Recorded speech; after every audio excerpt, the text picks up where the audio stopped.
Good evening, everybody. We have had some massive technical difficulties, but I believe we are up and going now. We are 4:53 left in the third quarter. Meadow Bridge leads Paw Paw 40-37. Paw Paw has been on a run here of late. Brian Guthrie here. Big Rick DeRubis from WCLG in Morgantown next to me. And Rick, Paw Paw is the smaller team, but they have been playing up to Meadow Bridge right now. Well, they're the team that won't go away. At one point in this game, Meadow Bridge up by 11 points, and Paw Paw just will not go away. Meadow Bridge seems to be able to physically take it to Paw Paw, but again, I think it's more of a spirit thing at this point, Brian. 40-37. Paw Paw has the ball, trying to get it down low, and this is the one thing that Meadow Bridge certainly has the advantage of. They are much faster down the court, but they do miss that shot. Brought back up quickly by Paw Paw, and they have been terrific in that transition game because they are using their speed. Can't get that one to drop, but so far it really does. And you see it right again, back down the floor, Meadow Bridge again, but now nobody's decided to make any shots where before both teams were just trading basket for basket. Paw Paw finally able to deliver on that one. That's number 3, Breathwaite, and puts this game within 1. And honestly, right before we started, about maybe 3 minutes before we actually got on the air, I would have had to say that Meadow Bridge was going to run away with it up by almost, I think, nearly 11, though they just put 2 more in, 42-39 the score. But Paw Paw doesn't seem to be going away. Nice conversation that we had with their head coach before the game started, and you just kind of got the feeling that his kids had a sense of appreciation for being here. I didn't really get the sense that they would go away that quickly. Meadow Bridge on a nice bring back, fouled at the hoop, so going to the line. Is that on the floor? On the floor. So he was not fouled in the act of a shot. I didn't catch the number of the foul. Again, I just have to apologize all over myself. This is not how this was supposed to go. Well, you know what? We're going now. Meadow Bridge loses that inbound. Let me take that from you. I'll give you this. All right. So the Pirates push down the floor. Short jumper is no good. Rebound underneath. They're going to go to the Wildcats. Paw Paw, the number 2 seed in this Division II tournament, 14-4 on the season. Meadow Bridge, the number 1 seed in Division II, 8-7 on the season, and lost 2 of their last 3. So Meadow Bridge kind of reeling coming into the this championship game as the 3 is on the way. Short, rebounded underneath by Gladwell. They try to get back out top, and it will go over and back, and the Pirates will have the basketball. The interesting thing really about Paw Paw, again, I think that they, maybe obviously are not the more physical team, but I would have to say in a lot of ways they seem to be the more disciplined team so far, even though they are down only by 3. But again, just they never let it get out of reach. And I think discipline-wise, they really have been fantastic as far as not reacting. Shot from Kobe Ridgway, short. Wildcats will push it back the other way. Shot is blocked underneath. Matthew Kidwell for the Pirates. Oh, they're calling in for the training staff there. Really, 15 hit the I believe floor. that is Lucas Stevens for the Meadow Bridge Wildcats on the floor. I did not see him able to get his hands down first. Both teams will come off the floor for a second. Again, Brian Guthrie here. Big Rick DeRubis from WCLG in Morgantown here. Steve Spencer. Danger's his middle name. On camera for us this evening. We're at Robert C. Byrd High School in Clarksburg. Again, massive technical issues in getting us on the air here this evening, but we are here, and we've got a great game here in this Division II championship game of the West Virginia Hometown Invitational Tournament. It really has. It has been a great game. And if you look just, it's hard for us as we've been calling basketball games for such a long time, and we're so far removed from being in high school that all these kids look so little, and out of the 2 of them. But and seriously, you look at the kids on Meadow Bridge, and you look over at Paw Paw, and those kids in Paw Paw, they look like they are absolutely much younger than this, but they are certainly playing up to Bridgeport. And Meadow Bridge. Yeah. You got bridges all over the place. Well, I do. Well, I've lived all over the state, so there's a bridge somewhere. Zach Yates' first free throw draws net. No rim, just net. But I can say this. I do enjoy the fact that Meadow Bridge, actually, their warm-ups just say The Bridge on it, which I like. Second one is in. It's a 4-point Wildcat lead here late in the third quarter. Division II championship game of the West Virginia Hometown Invitational Tournament. Nice trap out top from Meadow Bridge. Pawpaw looking for somewhere to go. Dylan Moreland will fire it up, and it'll go in. And they called that one a 3. I thought he was inside, but they give him a 3. It is a 1-point Wildcat lead now. Wildcats working around a circle. 3 on the way. That was a missile. Is good from Kobe Roselle.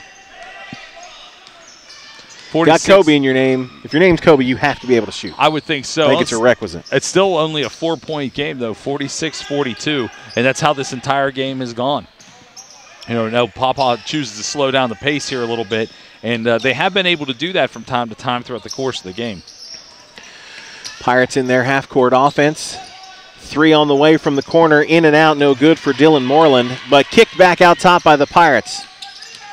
Ball fake, draws the defense, 3 on the way. Good, Kobe Ridgway hits the 3, and the Pirates are again down 1. This is the closest it's been since the first quarter, a 1-point game. Another 3 answered on the other end. Gladwell fires it up. Can't get it, Pirates come away with it. And they should certainly buy number 12 a Coke. He has been an unbelievable rebounder in this game for Pawpaw. Actually, I think he was sitting with us in the room before the game. Pirates turn it over, and Meadow Bridge will bring it down the floor and slow it down. 3 on the way. Never mind. 3 on the way from Woods is no good. Meadow Bridge gets the rebound. Cannot get the putback. Outlet pass for the Pirates. Don't have the numbers, but put up the shot anyway. And the Wildcats will walk it back up the floor. Tempo being pushed by both squads here. Late in the third, inside 30 seconds to go in the third frame. This is really the first time, though, Meadow Bridge has kind of chosen to slow it down. They are definitely more of a team on the move. It's Crane in the lane. Pirates coaches 1 in 3 seconds, not going to get it. Into the lane to Yates. Yates has his pass picked off, but will recover. Quick pass into the corner to Roselle. 3 on the way is no good. Rebound by Gladwell. He throws up nothing, and that's how the third quarter will end. We'll go to the fourth. Meadow Bridge 46, Pawpaw 45. It's the Hometown Invitational Tournament right here on Network West Virginia. Davis and Elkins College in Elkins, West Virginia isn't your typical college experience. It starts with unique opportunities and a personalized approach to your financial aid. Our Highland Scholars Program provides great scholarship opportunities for all West Virginia students. While you're here, you'll be taught by professors who give one-on-one attention, not by assistants. Our strong job and graduate school placement rates mean our grads succeed. Find yourself at Davis and Elkins College. Call or visit our website today.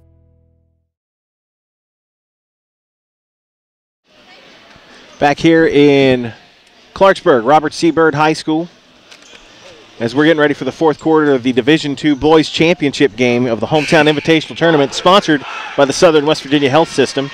Brian Guthrie here, Big Rick DeRubis, Steve Spencer on camera. We've got a 1-point game going into the final 8 minutes here, Rick, and you know what? We saw some fireworks there in the third. If nothing else, I'm just glad to be here to watch this basketball game. It's actually really, really good. Layup underneath is no good, knocked out of bounds. It will go with the Pawpaw Pirates out of Morgan County. They are the second or third smallest school in the SSAC. Didn't he say Harmon? second? Harmon was smaller. By and 4 then, kids. Yeah. And then the School of the Deaf and the School of the Blind are below them technically in the SSAC. Here's Kobe Ridgway out top. That is the first lead for Pawpaw in the course of this game, I believe. Dylan Moreland with the layup, and the Pirates are on top, as you said, for the first time tonight. Turnaround jumper in the lane, no good. Putback, no good. Wildcats still have another shot at it, and that's no good. Turnaround, that's no good. He's been an animal all night. 5 straight. He has been an animal in the paint. 5 straight offensive rebounds, but Dylan Moreland comes away with the rebound for the Pirates, but he can't get the layup to go. Now it's turning into a track meet in the fourth quarter. Paw by 1.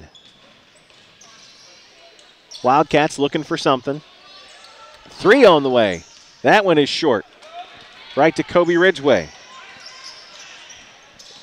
You know, as the game goes, both of these. Well, I mean, it's not that they weren't trading baskets earlier, but it definitely went the way of Meadow Bridge in the first half as far as the momentum went. I actually think Pawpaw are the ones that are kind of picking up that momentum and running with it here in the fourth quarter. They're actually getting stronger. Ridgway hits them both, and it is a 3-point lead for the Paw Pirates. Thanks for having us here on Network West Virginia. Streaming live on Facebook via YouTube. We had some big-time technical problems getting this on the air. Luckily, you guys were thinking and said, how about you backdoor that one into YouTube? Well, I'm going to not say anything that I'm thinking. You're a wizard. I am, and that's why. Thanks, buddy. We're putting the band back together. I was going to say we've been calling basketball games and football games across the state. In fact, it was funny a little earlier. We talked about one of our mega massive road trips that we took years ago at Meadow Bridge High School for a football playoff game, and they hosted a playoff game. It was Parkersburg Catholic, and I cannot remember the other team. It was Meadow Bridge.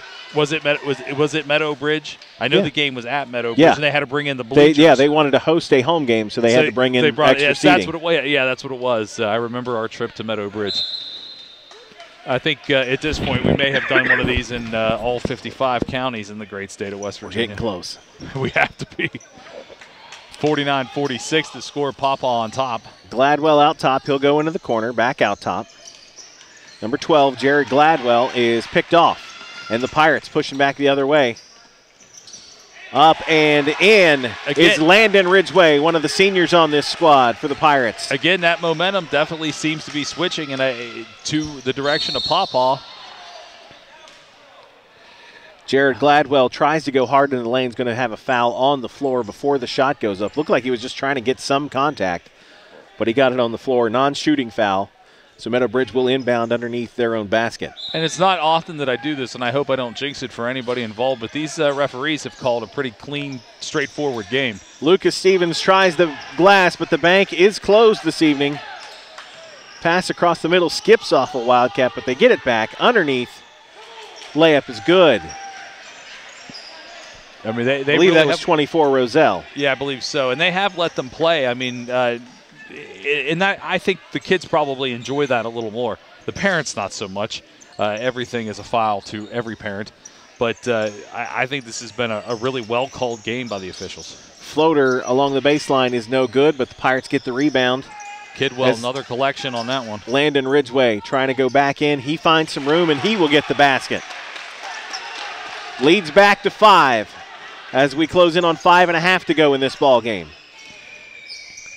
Gladwell will go in. He hits the bottom of the rim, but gets it back.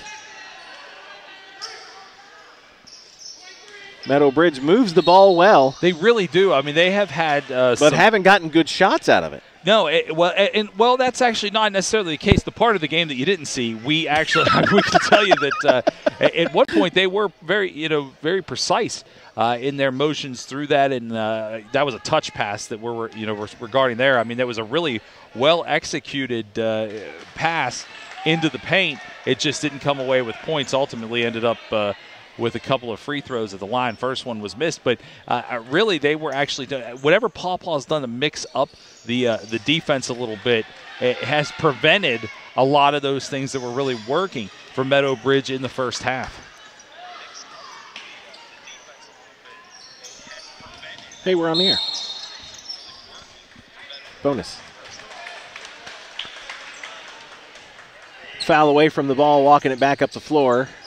So Pawpaw will inbound underneath their own basket. Here's Dylan Moreland in the corner, picks up his dribble, tries to get it underneath to Christian Braithwaite. Ball will go out of bounds, and it will belong to the Wildcats. I got to tell you, with the colors here at Byrd High School, and I know that I am colorblind, so this may have something to do with it. but the colors to me blend so much that the volleyball lines on the court, I actually think may have played a role in them thinking that it was already out of bounds.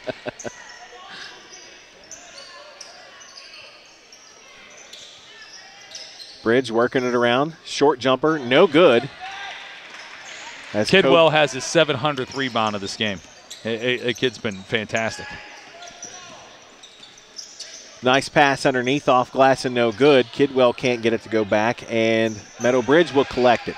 4-point lead for the Paw Paw Pirates. Under 4.5 to go. Not a lot of substitutions in this game, Ryan, since we haven't really had anybody get into foul trouble. Really, the starting five for both teams pretty much has stayed in the game. Circus shot, no good. Ball tipped out nicely by the Pirates. They'll go down 2-on-2 on the floor and cannot get it to go. Landon Ridgway looking for a foul as he went to the basket, did not get it. We'll see Jonathan Wolf check in as Christian Braithwaite checks out for the Pirates.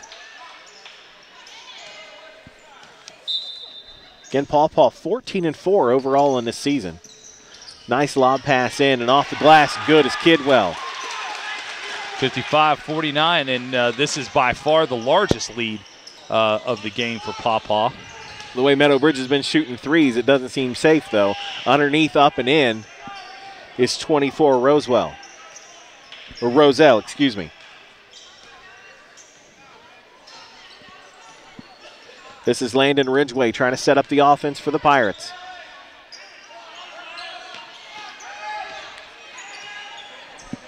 Now Dylan Moreland, number 1, over to Kobe Ridgway, number 2. Burning some clock. Nice save underneath. This is Kidwell, has it knocked away from him. His pocket got picked on that one. Gladwell pushes the other way. He is off glass and no good. Collected by Wolf. And the Pirates will come back. One thing I have noticed about the way Meadow Bridge shoots is it is deliberate. I mean, everything seems more like a missile than finesse when it comes. No, I mean, look, it's worked. I mean, they've put up 51 points. Obviously, that's not by mistake, but it's not a soft touch. I mean, we haven't seen a lot of rainbow arcs in this one. Everything looks more missile style. 30-second timeout called by Paw Paw head coach Chris Poneris, who we talked to downstairs, like you mentioned, and baseball coach for a long time. They didn't have the basketball coach for this season. They asked him to do it, got the okay from the wife. Oh, yeah. Took over the team, and he said, I had to break them. They've been kind of loosey-goosey for a while, but I got them where they needed to be, and they're 14-4 coming into this game. You know, not only 14-4, but, I mean, let's just not look at it as a season. Let's look at the previous couple where, I mean, quite honestly, he said they weren't where this program wasn't where it needed to be. You know, it wasn't winning this amount of games, and, I mean, to come in and completely turn that team around, and he, you know, he said, I knew we had talent, but I also knew that some of them flat out had attitude problems. It was time to change the culture, which we hear a lot in sports these days, and obviously he's done it. And given these kids some resilience, they were down 1 point by 11, now up by 4 with just under 3 minutes to go. Drive by Ridgway is no good. Second chance, no good. Rebounded by 15. That's Lucas Stevens from Meadow Bridge, and will have a foul on the floor. Yeah, Jonathan Wolf gave him the business on the way around. 2:39 left in this Division II Boys Championship game of the West Virginia Hometown Invitational Tournament. Coming up after this game, Division I Championship between Pocahontas County and Van.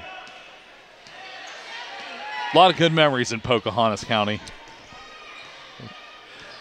One of the most beautiful places in our state. Absolutely. Lob pass into the lane is collected up off glass. Good and fouled. It's going to get interesting.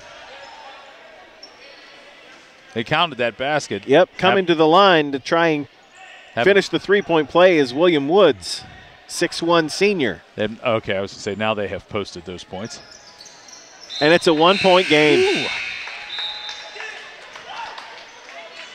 And the gravy gets thicker. You paid for the whole seat, Brian. You're only going to need the edge. God, it feels good. It just feels good. Mike Cameron had to put up with the cliche cabinet last week. They run that same play. with Ridgway swinging around to the baseline and pulling up that short jumper. I've seen it at least 4 times. And he keeps getting open. Yeah. Gladwell not happy about that. Ridgway to shoot 2. Pirates lead by 1. 2:13 left. First one's in.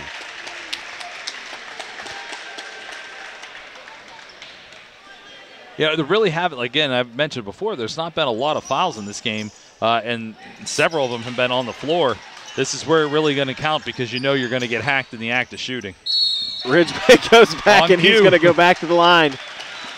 Only got 1 of 2 last time.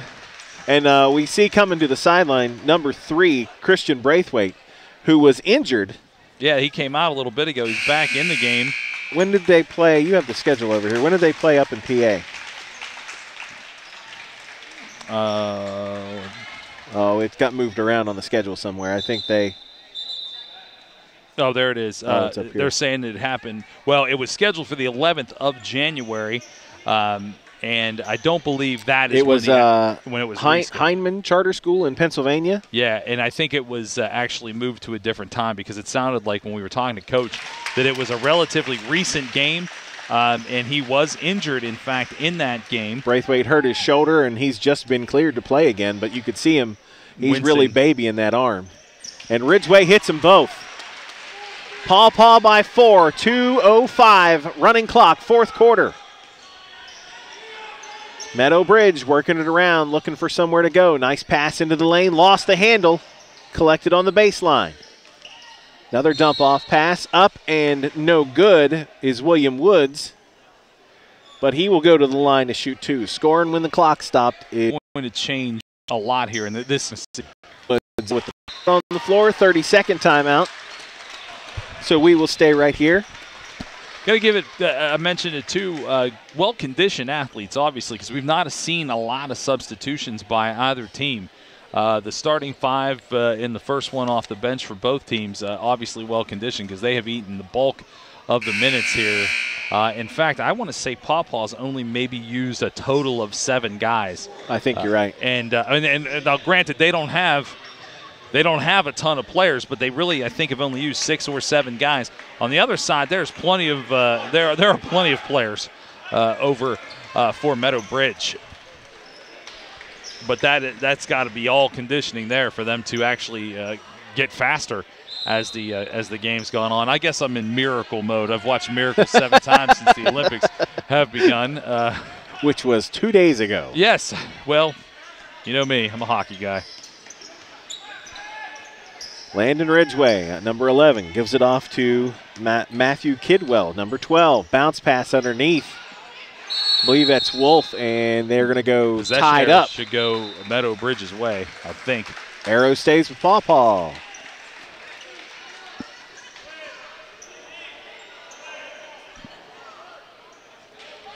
Excuse me, Jonathan Wolf is 10.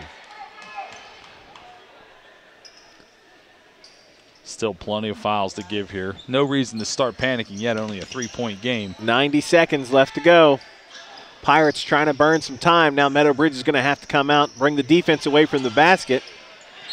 Ridgway is going to get hung up on the baseline, and he will be fouled on the floor. Well, really, I think there was a swipe at him on the far side of the court, and it wasn't called a foul. So it continued to burn off another 3, 4, 5 seconds. And I think Pawpaw will take that all day.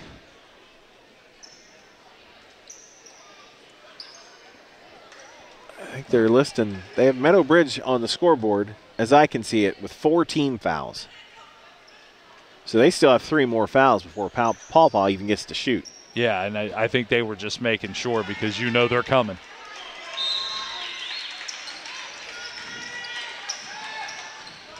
Trying to get it inbound. They get it into Kidwell. Instead of shooting, he passes it back out to the top. And I'll be honest with you, that's the first mistake that Kidwell's made all game. He's been fantastic at rebounds, been playing great in the paint, but he had a chance to put in an easy 2 there and pass it up for a pass, giving another opportunity for a foul. And it took virtually no time off the clock. Timeout on the floor. We'll take it with him. Minute 15 left to go.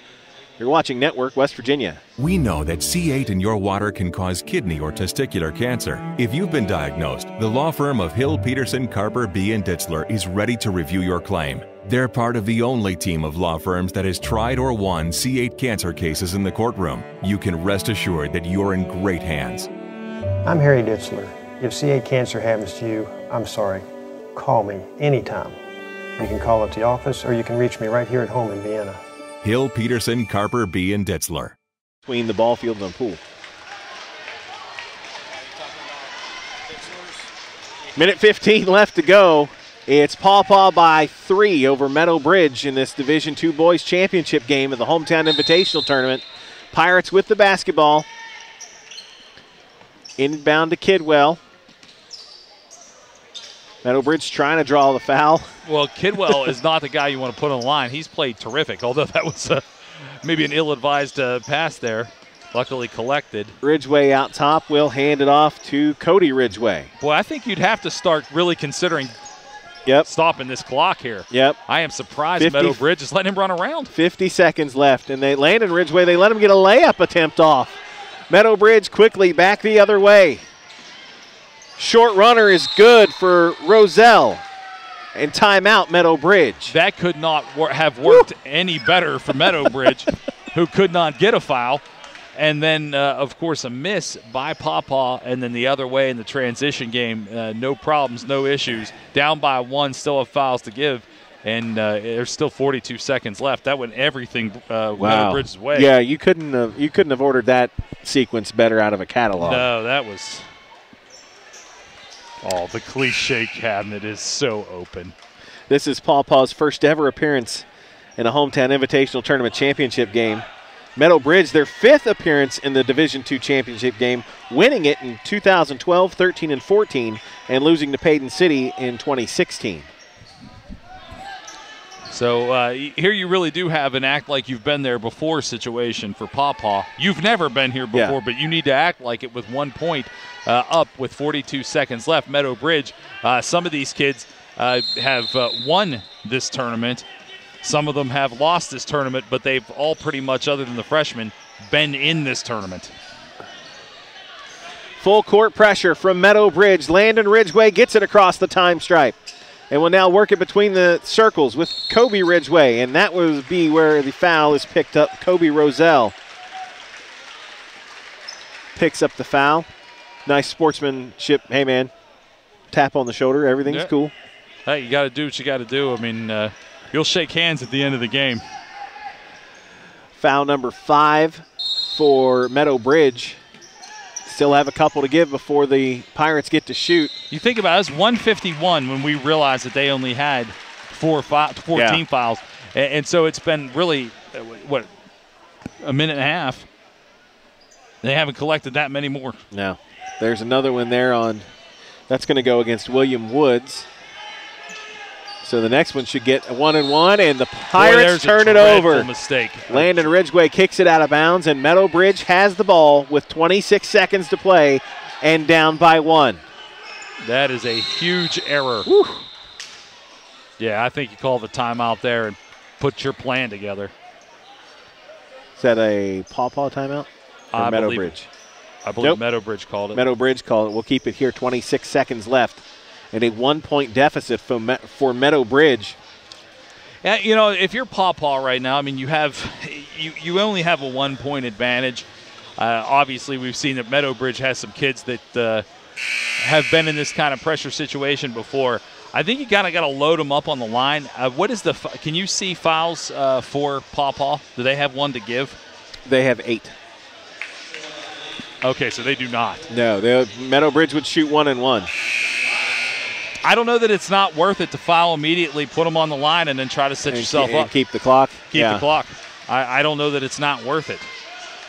Bold strategy, Cotton. We'll see what happens. Full court pressure from the Pirates, trying to get the clock to burn up. Wildcats will get it across midcourt. 15 seconds to go. Looking for somewhere to go. In the lane is Woods. He gets it back outside. 5. Ball up, short, no good. Turnaround is blocked. Off glass desperation is no good, and time will run out, and the Paw Paw Pirates are the Division II champions of the Hometown Invitational Tournament. That is a fantastic win for Paw Paw, who was at one point down by 11 in this game. Obviously, Meadow Bridge very upset about that. I will say this, hats off to the officials for letting that game play out. No one wants to see the game end on the line. Nobody wants to see the game end on the line, and I think you probably could have called things on both sides in that final 5-second scrum there. They let them play basketball. Hats off to the officials and to the Pirates for winning this obviously very difficult matchup against a team that has been there before. Paw Paw never here before, and they're leaving with a trophy. We'll keep it here for the trophy presentations and whatnot. Whatnot, my favorite part of the game, Brian. Obviously, a very, I'm just looking down the row at Meadow Bridge, a very dejected group. I will say this, and I mean, we sometimes forget when we talk about basketball here because we watch so much of it, that these kids are 15, 16 years old. Disappointment is disappointment, but they don't seem like they're handling it like bad sports. Like Tom Brady did. They're not doing that. You're one of the largest Tom Brady fans I know. Yes, and by fans, you mean haters. And then some. I absolutely despise him. So he did not handle losing the Super Bowl well. It looks like Meadow Bridge is handling it like much more of adult-like. So we'll get some tournament players. I got to go Kidwell. Player of the tournament.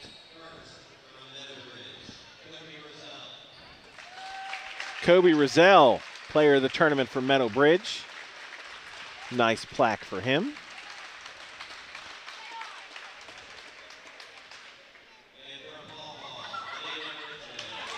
Landon Ridgway, player of the tournament for the Pirates. Nice plaque for him. Photo op. He just wants to hurry up and get back to his team. Now we'll hand out the team trophies.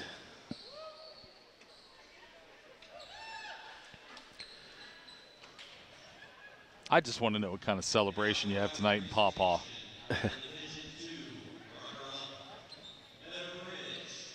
Meadow Bridge Wildcats will get the Division II runner-up trophy. And actually, our thanks, I want to thank everybody with the Hometown Invitational Tournament. They actually moved the Division II championship to Saturday. Last year it was played on Friday, so when we carried these games last year, we got the consolation and the championship in Division I. They moved the Division II championship game to Saturday so these guys could get on TV too. Well, that's good, and they should. That is very nice, and I'm sure that these the fans and the kids themselves really do appreciate that. The Lady Wildcats last weekend ended up with a runner-up trophy as well. So a couple of runner-up trophies for Meadow Bridge in boys and girls basketball here at the Hometown Invitational Tournament. Now we'll see these Pirates party down at midcourt when they get their championship trophy.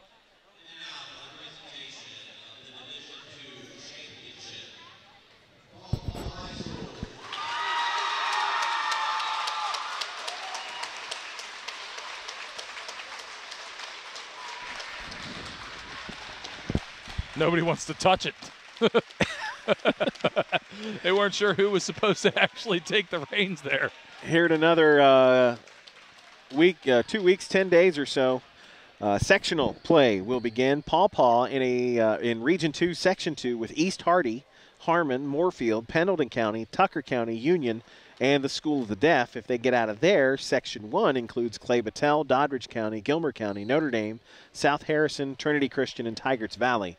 So great win here for the now 15-4 Paw Paw Pirates. They got some work cut out for them if they want to get to Charleston. Some of those teams you mentioned there, if they can get out of their own section, boy, they get right into the teeth of some of those bigger schools.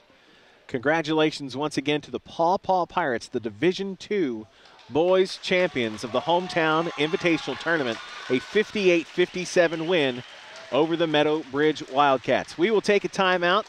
And we will get ready for the next game, the Division I championship with Pocahontas and Van. Thanks so much for watching right here on Network West Virginia.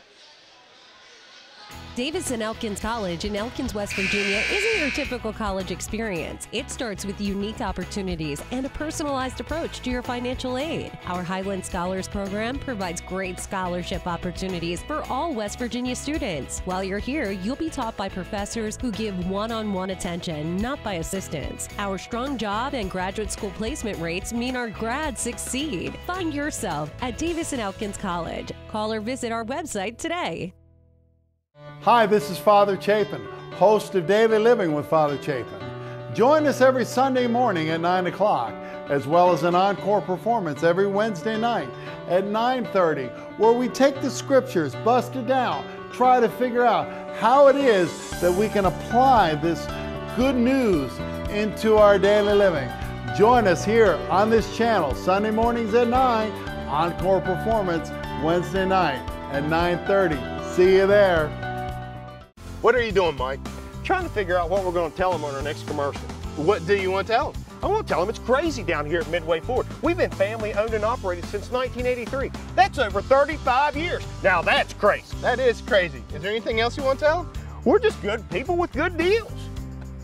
Watch us live, Mike and Mike, Monday mornings on Facebook Live at 10 a.m.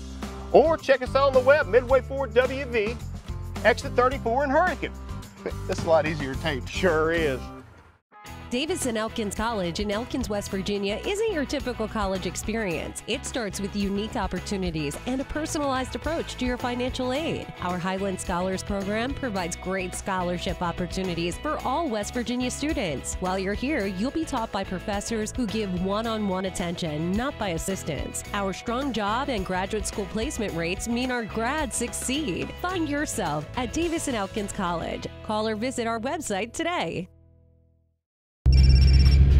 Oh, hey. Hello. Yeah, how are you? So, what are you doing now? Yeah, I can meet you there. No, it's not a problem. I can talk.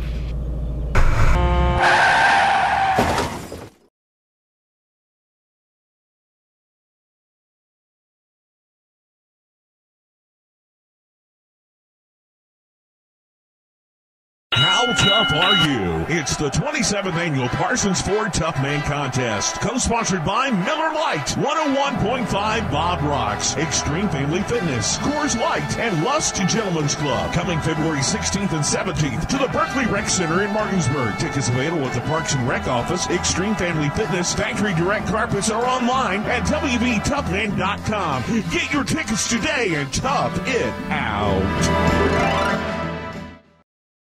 Davison Elkins College in Elkins, West Virginia isn't your typical college experience. It starts with unique opportunities and a personalized approach to your financial aid. Our Highland Scholars Program provides great scholarship opportunities for all West Virginia students. While you're here, you'll be taught by professors who give one-on-one attention, not by assistants. Our strong job and graduate school placement rates mean our grads succeed. Find yourself at Davison Elkins College. Call or visit our website today. Meet Bob. Bob is a business owner who wants to increase sales. The problem is, he wants to advertise on TV but wants it to be cost-effective. That's where we come in. We're Suddenlink Media. We target advertising for people like Bob. Now, Bob can easily get his message to the customers he wants. That's easy and affordable. Call today to speak with a Suddenlink Media advertising specialist. It's cold outside, but the deals are red hot at Rainy Ford in Princeton. As always, we have a huge selection of new and pre-owned vehicles, like this new Ford Expedition, with discounts and rebates over $15,000. And save up to $17,900 with rebates and discounts on the #1 selling truck in the world, the Ford F-150. And remember, at Rainy Ford Princeton, we do the deal. Davis and Elkins College in Elkins, West Virginia isn't your typical college experience. It starts with unique opportunities and a personalized approach to your financial aid. Our Highland Scholars Program provides great scholarship opportunities for all West Virginia students. While you're here, you'll be taught by professors who give one-on-one attention, not by assistants. Our strong job and graduate school placement rates mean our grads succeed. Find yourself at Davis and Elkins College. Call or visit our website today.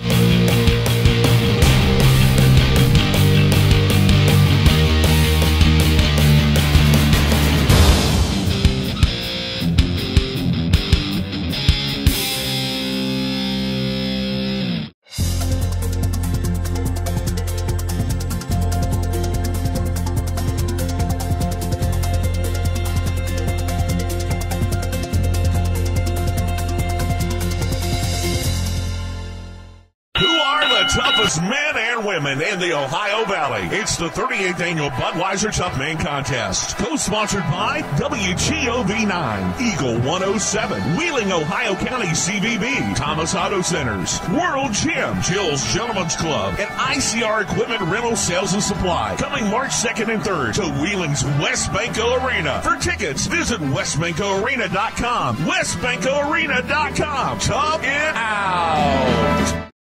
Davis and Elkins College in Elkins, West Virginia isn't your typical college experience. It starts with unique opportunities and a personalized approach to your financial aid. Our Highland Scholars Program provides great scholarship opportunities for all West Virginia students. While you're here, you'll be taught by professors who give one-on-one attention, not by assistants. Our strong job and graduate school placement rates mean our grads succeed. Find yourself at Davis and Elkins College. Call or visit our website today.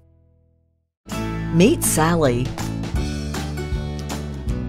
Sally is a business owner who wants to advertise on the internet. The problem is Sally doesn't know where to start.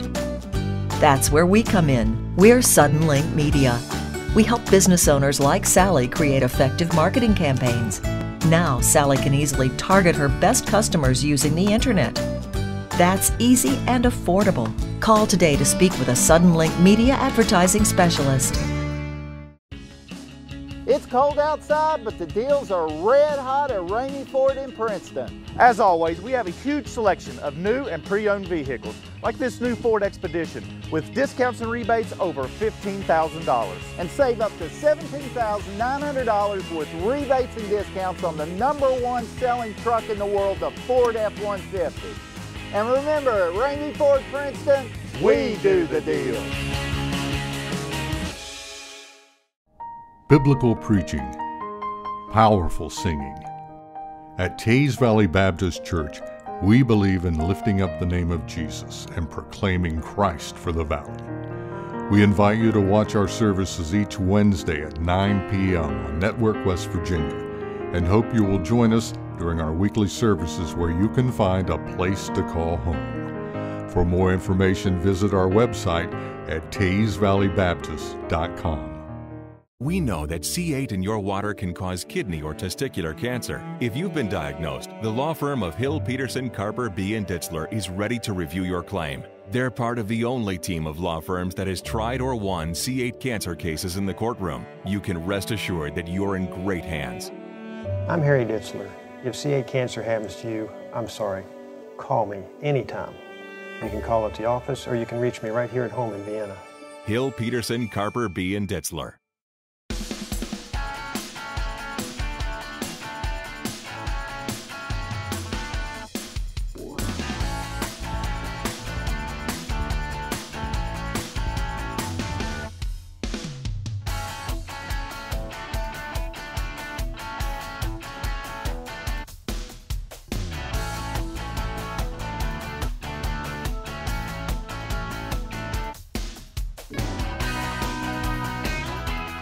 What are you doing, Mike?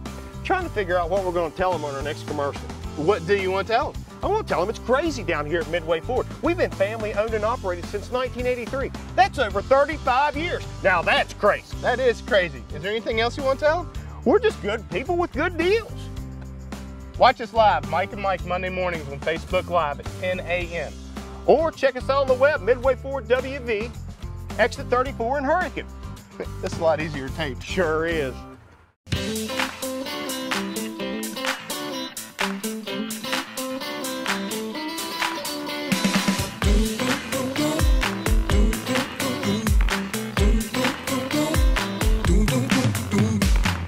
Turn on the signal.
Oh wow, yeah. Daddy deserves that new truck.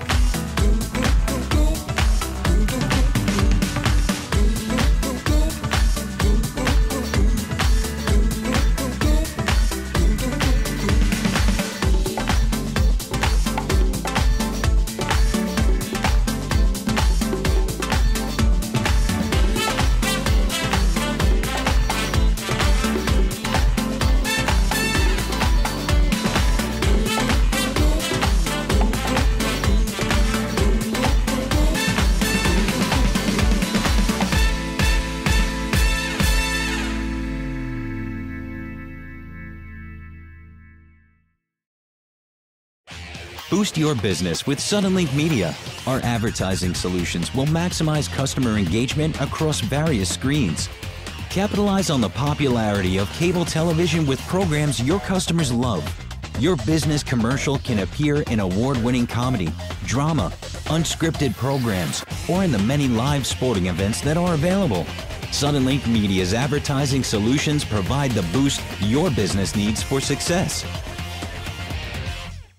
Every day, we are bombarded by more than 5,000 commercial messages. So in this clutter, how do you make your advertising memorable? Suddenlink Media's production team has the knowledge and creativity to craft the right message and cut through that clutter, whether for internet, television, or mobile applications. Exciting graphics, high-quality video, professional voiceovers, and music all combine to deliver a message that reaches your target audience. Suddenlink Media Production. Memorable messages that reach the customers you need.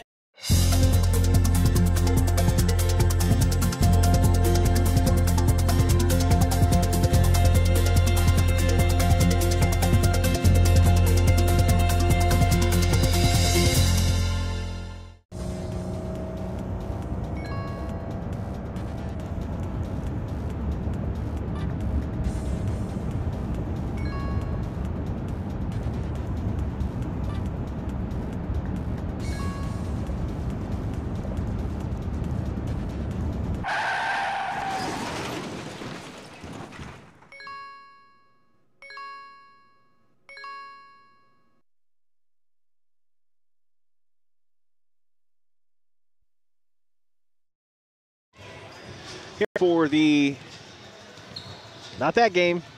What is it you say you do here? There we go. Sorry, the graphics department's on strike. Oh, there they go. Apparently it's been resolved. Getting ready for the Division I Boys Championship game between the Van Bulldogs and Pocahontas County Warriors. Brian Guthrie here, Rick Derubis, Steve Spencer on camera with us. And Rick, it was both of these teams 3-0 coming into this game. Pull that off. Push that back on. The graphics guy is awful this evening. Van coming in with wins over Ritchie County, Doddridge County, and Greenbrier West in the tournament. Pocahontas County with wins over Wirt County, St. Mary's, and East Hardy. Van, the number 2 seed in the Division I tournament, 10-5 overall. Pocahontas County, the number 1 seed in this tournament, 16-2. Yeah. They're rolling this year. Yeah, let's start as we break this down. Let's start with the Bulldogs, looking over their schedule. Started out the season, actually, 1-2. A couple of really close losses to Mount View and Tug Valley, and then they kind of went on a winning streak, picked up a few losses in between their last game, a win over St. Joseph Central, 78-67 is that losses. They really weren't blown out every game by 10 or less. Then looking over across to Pocahontas, Pocahontas tonight comes in with only 2 losses on the season. One was to Webster County in the Martin Luther King tournament back on the 15th of January. Another, again, I would say a blowout loss. They lose that one 88-70, and their only other loss on the season so far, listen to this, Parkersburg Catholic High School versus was the that's Pocahontas County. Pocahontas County versus Valley Fayette. That was in the Big Atlantic Classic in Beckley. Only a 2-point loss. So really, this team very close to coming in here with only one real, debilitating loss on the schedule. They are used to winning, and let's listen to the team introductions as the Van Bulldogs are coming out on the floor. Number 2, Caleb Green.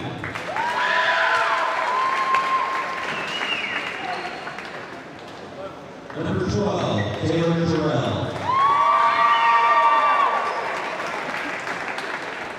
Number 55, Brandon Moore. I don't have it. And number 32, Ryan Smith. And high school is finished by Dave Vargas.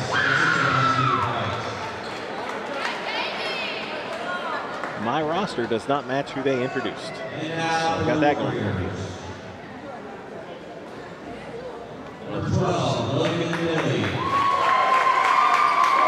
Let's try this team, see what we got over here. Number 1, Hunter Schaefer. Number 50, Jared Taylor. Number 24, Briar Wilpon. And number 41, Jacob Jones. I got all those guys. For Pocahontas County, this is their first ever appearance in a Hometown Invitational Tournament championship game. Van, third consecutive appearance in the championship game, winning in 16 and losing to St. Mary's last year. Van could actually play in Division II, but Coach Dave Gogas tells me we want to play, we want more of a challenge, so we play Division I. Well, I often think that when you do stuff like that, it leads not only to better basketball players, but to better young athletes. When you make them play, if you don't give them the easy route, oftentimes you make a better team. And then really, when do you need that better team? On your way to Charleston. So it does teach you a lot of things to take on the bigger and better opponents. And speaking of big, compared to the last game we just watched, these players are much bigger. We've got a couple of guys out there on the Bulldogs. We got a 55, Brandon Moore. He is a big, big guy. Ken Gibson, they call him Tukey, number 5, taking the jump for the Bulldogs. Pocahontas County will control off the tip. Logan Dilly, number 12. His out name's between Dilly. the sword. I knew it was going to come at least once. Well, I mean, wait for him to do something cool. But what do you think his life has been like since those commercials came out? He's probably signing autographs on his way to science class. 41 Jones dumps it off to 24 Wilfong, and the Bulldogs are going to come away with the basketball. Big rebound by the guy we talked about starting here, 55, Brandon Moore, big kid. He may not be the tallest kid on the floor, but he is by far the bulkiest. Out top, number 2 for Van, who I don't have on my roster. And the Bulldogs going to have it taken away by Pocahontas County. Pocahontas County looks longer. They look to be the taller team. They definitely are the taller team, and I mean they may be the more athletic team just by watching them warm up. Dream Shake turnaround. It's an air ball from Jacob Jones.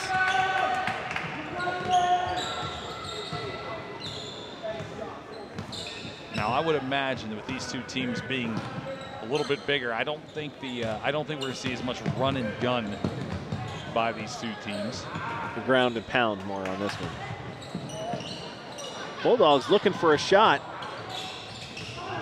Gerald almost got one off, but he didn't, so it goes underneath to Moore. To stay possession with the Bulldogs, goes out of bounds. Van in the black jerseys, blue and yellow trim. The Lady Bulldogs last weekend winning the Division II Girls Championship. And the boys playing in the Division I Championship tonight, looking to make it 2 for 2. Nice pass underneath, and the turnaround is good. First points of the game go to Ken Gibson. You said Tukey? That's the thing I got from Coach said Tukey. Tukey Gibson. Nice ball movement from the Warriors back the other way, and a layup and in. Hunter Schaefer? Yep.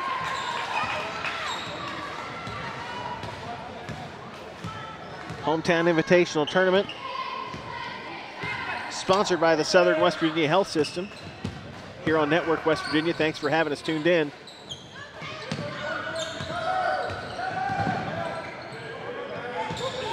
Bulldogs looking for somewhere to go. Keep pushing it back out top. 3 on the way from Gerald is no good. Rebound stolen away from the Warriors. I actually think it caught him by surprise. Number 12, Gerald, got hit with the ball in the face. I think it kind of temporarily stunned him. 3 on the way was no good. Back the other way. And another miss. Weaving through traffic, number 2 for the Bulldogs. Not on my roster. Give a name. Jones. Nice pass. Gerald out top. Yeah, there's definitely a lot more, juking and jiving in this one. Backdoor passes, which was fantastic. Gerald with the 3, no good, nothing there but white jerseys. Collected by Jacob Jones for Pocahontas County. Pushed down the floor by Briar Wilfong. And he will lose it on the baseline, and the Bulldogs come away with it again. We're 3 minutes plus deep in this game. Some sweet passes, but a lot of missed layups. They're going to tie it up? Yeah. Tie it up underneath. Call. Again, officials take such a beating in this world. I will have to say the last game called very well by the officials. Oh, yeah. And, that was the right call there as well. Checking in, Elijah Robertson, number 21 for Pocahontas County. I believe Jones sat down for the Warriors. Ball inbounded and knocked away, stays with the Bulldogs. Clock still running. Oh, clock stopped.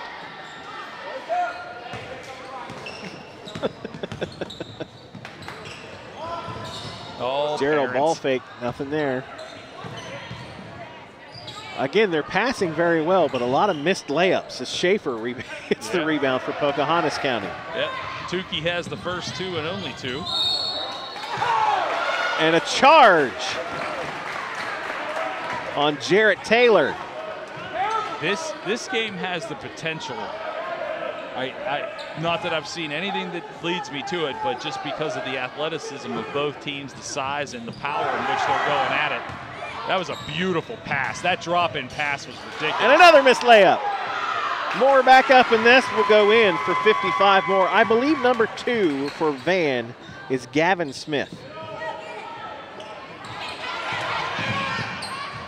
Van's pressure going to end up in another turnover, and we're going to have a foul on the floor on Briar Wilfong as Gibson got him up in the air. So let's say number 2 is Gavin Smith. Scores almost 16 points a game for the Bulldogs. Taylor Gerald, just over 24 a game for the Bulldogs. Leading scorer for Pocahontas County, Wilfong and Taylor, both over 15. So there's some guys out here that could fill it up. Gerald's 3 is good. He shot that one with ease. It's a 7-2 advantage. And now the press is on. Trapped against the sideline with Schaefer, but he got loose. Pocahontas moving the ball around the circle. 3 on the way. Back iron, no good. Rebound, Bulldogs.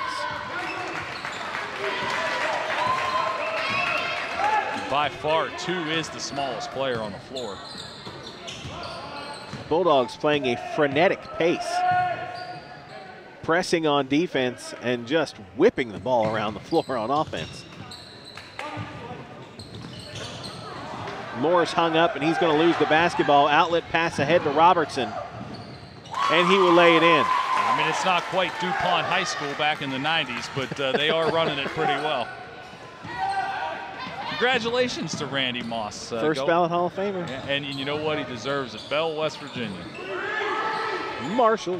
3 on the way is good. And Notre Dame. Sort of.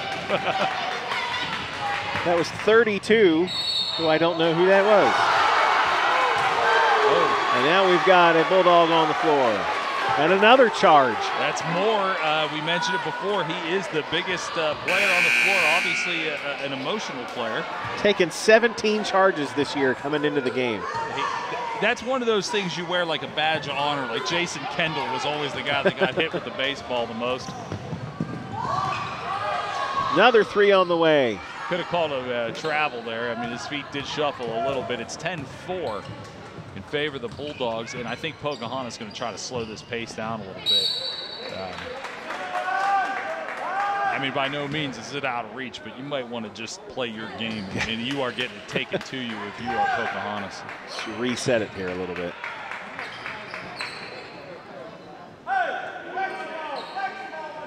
There you go. Nice slow down, methodic pace for Pocahontas, I think, is, if nothing else, give those guys a chance to recharge.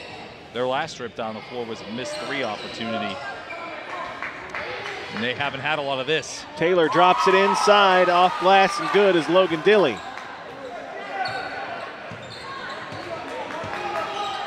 Smith, nice pass along the far sideline to Gibson, and he will wait for backup. We need to find out if that kid is the quarterback of the football team, because he has laid a couple of beautiful passes. Gerald, 3 is on the way and good. And he is starting to feel it. Press is going to result in a excuse me, ball out of bounds.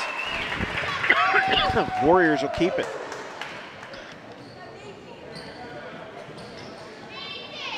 Pocahontas is going to have to inbound this ball and then play safely with it. Just over 90 seconds left in the opening quarter. Press broken.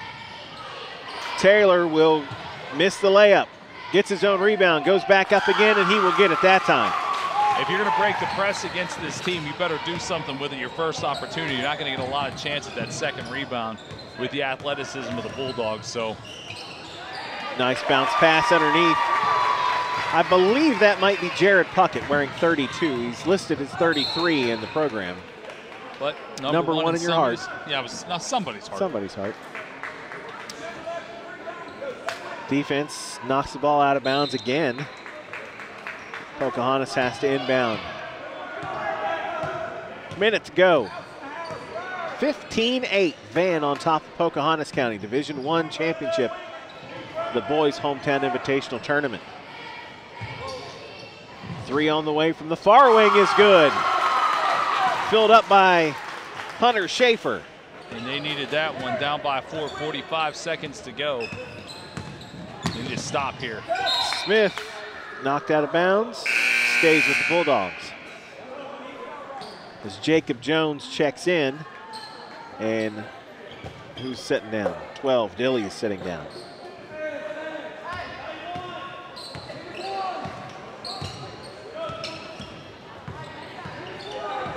Now 4 has the ball, and I don't know who that is either. I was just about to ask you, do you have a 4? Turnover by the Bulldogs and turned right back over by the Warriors. 22 seconds on the clock in the first quarter. Gerald wide open. Short arm. And shorted it. Knocked around, comes away with the Warriors in a reach foul. He reached with his head, really. I mean, it was more of a, his head was in the wrong place, the wrong time, 12 seconds left. Great crowd here from Pocahontas County sitting in front of us. Dunmore, West Virginia, where the high school is. Van out of Boone County. Fantastic maple syrup there, too. Boone County or Pocahontas County? Pocahontas County. 5 seconds on the clock.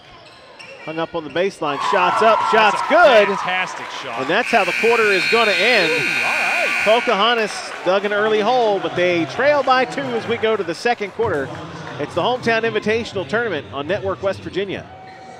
Davison Elkins College in Elkins, West Virginia isn't your typical college experience. It starts with unique opportunities and a personalized approach to your financial aid. Our Highland Scholars Program provides great scholarship opportunities for all West Virginia students. While you're here, you'll be taught by professors who give one-on-one attention, not by assistants. Our strong job and graduate school placement rates mean our grads succeed. Find yourself at Davison Elkins College. Call or visit our website today.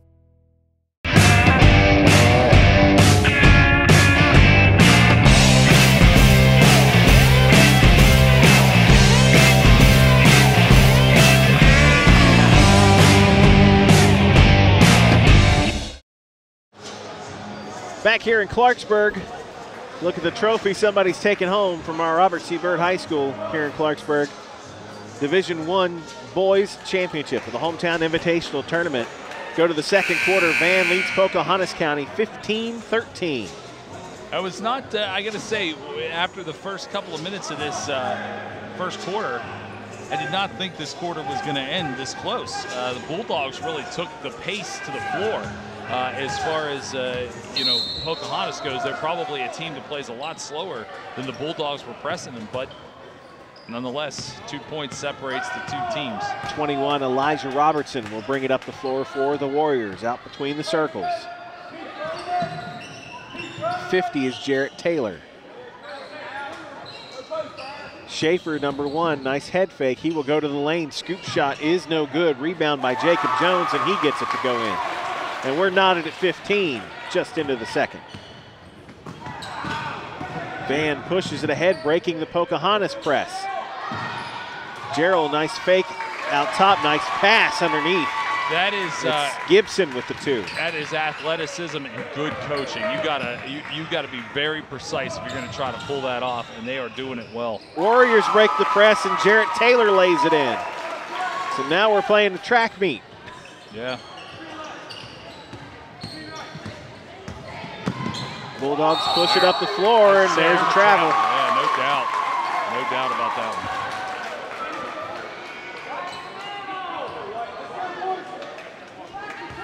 So they're number 4 is on the floor for Van, and I don't have a 4. Yeah. We're guessing 2 is Gavin Smith. Oh, and 2's going to take another foul. I mean, he actually got his hand right in the face, and he's going to be taken out of the ball game. He's going to sit down for number 25, Caleb Price. I think 4 may be Caleb Green.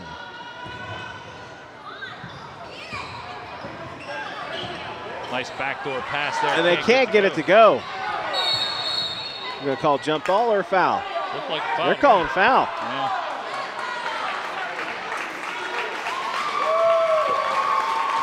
Yep, sure are. 3 team fouls for each squad here early in the second quarter. Warriors will inbound underneath their own basket. I would think you'd see some real athleticism here on these inbounds. Almost knocked away. Almost knocked away again. Robertson has to go to the deck to get it. Almost knocked away again. Robertson up, good, and the foul. That was a nice aggressive move there. A little bit of shuffling of the feet, but I don't know how many times. It seemed as though he was able to get off the ground, and his feet were still running while he was in the air. Elijah Robertson averages almost 7 points a game, 54% free throw shooter on the season. And let me go ahead and thank Coach Tim McClung from Pocahontas County. Gave me more stats than I know what to do with. So if you get a lot of Pocahontas County stats, he fed me all of them. Well, you know what? Historically, anytime that you go to Pocahontas or call Pocahontas, you get nothing but kindness from the people that have been there over the years that we've done games, so it doesn't surprise me. Elijah Robinson looking to... I miss our bi-yearly trip over to the Green Bank Telescope. finishes off the three-point play and makes it a 3-point lead for Pocahontas County. And now the Warriors will press, and Van will push it up the floor. This is Ken Gibson. Long two is good. I believe that was Puckett, 32. Short runner, no good from Pocahontas, and the Bulldogs push back the other way. Nice pass underneath and no good on the layup. One thing I will say about the Bulldogs seem to be really unselfish as far as passing goes. That was an excellent save, but unfortunately landed in the hands of the Bulldogs. They are moving the ball aggressively, but unselfishly passing the ball all around. It seems like Pocahontas is dead set on getting the shot as soon as that ball gets in range of any shot. The athleticism on display right now has been incredible. The shooting is atrocious. Yeah, well, it's not been good, and I mean I hate to lay blame on anybody, but when you're going to run that fast, it's really kind of hard to. I mean, a lot of times you get Bambi legs out there. You just don't know how to slow it down enough to get the shot that you really want. It's getting it up and down the floor. That they've done an outstanding job. Yeah, nobody's getting anything to go in. No. 1-point Warrior lead. It'll be kind of a light press from the Bulldogs as Robertson picks up his dribble. Is going to end up turning it over. Bulldogs push the other way. At the half, I'll try to go get some numbers, figure out who's who.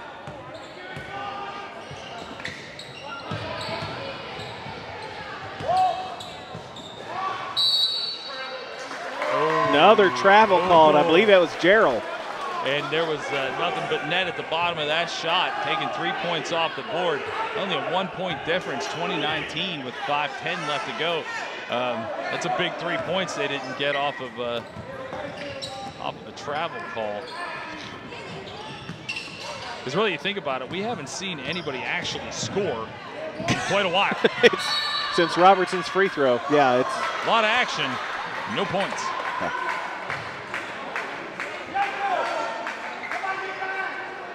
Van Bulldogs, the Lady Bulldogs, last weekend had a rough one against Meadow Bridge, came down to the end. And looks like the boys team is in a street fight with Pocahontas County right now. 1-point game here, 4:48 to go until the half. And we've got a foul, and going to the line is 25. Is that 25? Yes. Caleb Price. 4 team fouls apiece. Caleb Price averaging just about 4 points a game. 71% from the free throw line. I say that as he catches the rim.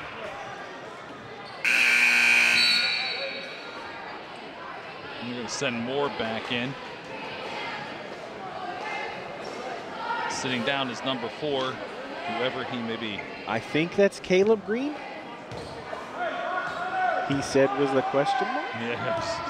I was going to say, are you asking or are you telling? Price's second free throw is good, and we're knotted at 20.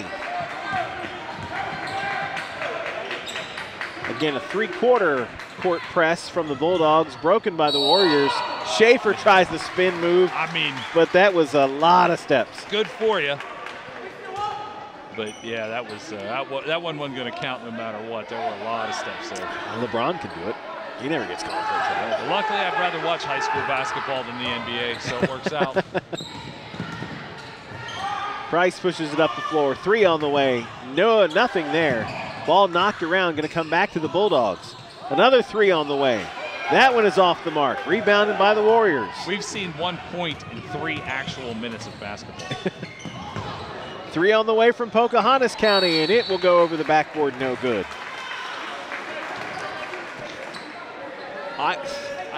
When these are falling, this is the most fun style of basketball to see. When nobody can hit anything, it's awful. Yeah, I mean, there's a lot of action for not a lot of points. I mean, that is for sure. And I was just actually going to pose the question: these teams don't see each other. No. You know, so all you can really do is watch film and look at records and see what they do versus what you do. Robertson picking a pocket. He will go up, lay it in, and go to the line. And he scored 2 buckets that way when it ends up taking a big spill on the floor and also getting fouled in the act. Pocahontas County averages almost 69 points a game. Van is averaging almost 66 points a game. We're at 22-20. Not this game. 23-20. Robert? Yes, I believe so. And like I said, same fashion, and one. Moore at the free throw line will kick it back out. Now he's got it back in the lane. Into the corner. Open three, didn't take it. Boy, they're fast with the ball. And Gerald hits a 3. They really are. I mean, the precision passing is unbelievable. And you're right, if these shots were falling, this would be an incredible game. Dilly goes up with it. He's no good. I believe Moore trying to pick up the charge. Did he get it? Yeah. No, he got the block. So it will go on Moore.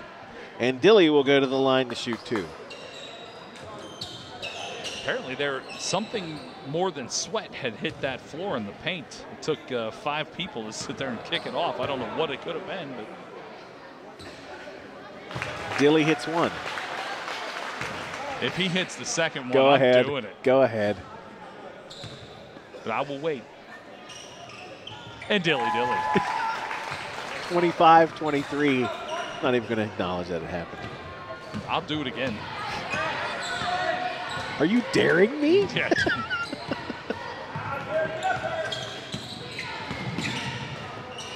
Bulldogs working it around, looking for a shot. 2-3 zone from the Warriors. Moore will drive the lane, hard off the glass, but gets it to go. That is an athletic move by a big man. That was a super athletic move. Nice pass inside. Schaefer will go for 3. Just glances off the iron.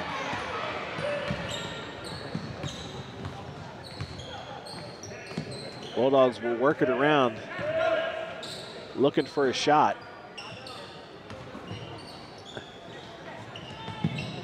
Warriors go man-to-man now, it looks like.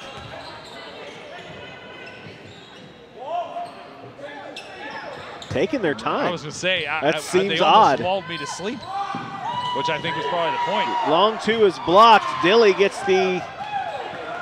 collects the basketball, and Robertson pushes the other way. And he was trying to press it up the court as quickly as possible. Didn't get a chance to do it.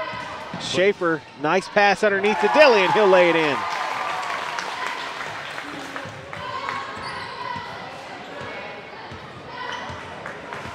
This is an awkward game. I mean, it really is. We sat at tied up at 20. Oh, big collision at midcourt. Nothing called. Obviously, the Pocahontas fans are not happy about that. Put back up by Moore for 2 more. It's 27-27. Quickly the other way is Jarrett Taylor, and he will lay it in. This game sat tied at 20 for 3+ basketball minutes, and now they can't miss anything. Starting to come alive, both teams. 90 seconds to go in the half. Looked like a questionable non-call there on a walk. The Pocahontas fans calling for a walk just about every time anything happens in front of them. A couple times they weren't wrong. No, I mean they weren't. Gerald, pull up. Will not get the members bounce. Dilly will collect the rebound. Pushes it ahead. Scoop shot is no good. But Briar Wilfong, I believe, is going to go to the line and shoot 2. Bulldogs had numbers on that one. I mean, they certainly had plenty of people back there to defend. Nice move, aggressive going into the hoop, but cannot get it to fall. Pocahontas leads by 2 with Briar Wilfong at the line to shoot 2. Wilfong, a 78% free throw shooter. Hits the first one. Averages about 15 points a game. Good for 7+ rebounds, 3 steals.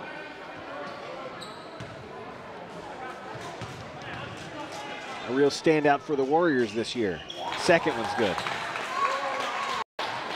31-27. Minute to go in the opening half. Bulldogs pushing it up the floor. Nice steal. Laid in by Wilfong.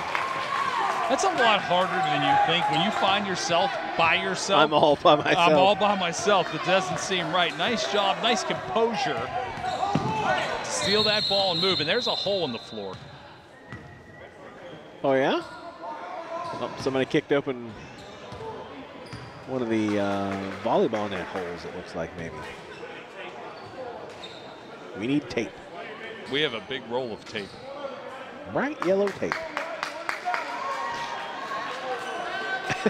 Nice job, Steve. Steve Spencer on camera. Huh? You're on it. Yeah. News breaks, we fix it. 34 seconds remain in the half. As we got to fix the floor here real quick. Robert Seabird High School in Clarksburg. Brian Guthrie here alongside Big Rip Garubas from WCLG in Morgantown. I know, it's weird. I feel like I've been all over the place. You'll remember him from such events as this one last year. Yes, I remember being here. I distinctly remember being here last year. I still love high school sports. I mean, I get to see a lot of sports, obviously living in Morgantown. See Mountaineer games quite frequently. And look, I'm not taking anything away from the love of sports, but this is still where people love it. This is still where athletes are not. You do it because you want to. You do it because you want to. You're supported greatly by your parents and your friends and your schoolmates. This is still very pure, and it is nice to be able to have tournaments just like this one around the state in different places, people doing different things. And I don't know, this is just, I'm glad you asked me. It's nice to be here to do this, even though it's just a once-a-year thing these days, but it is still fun.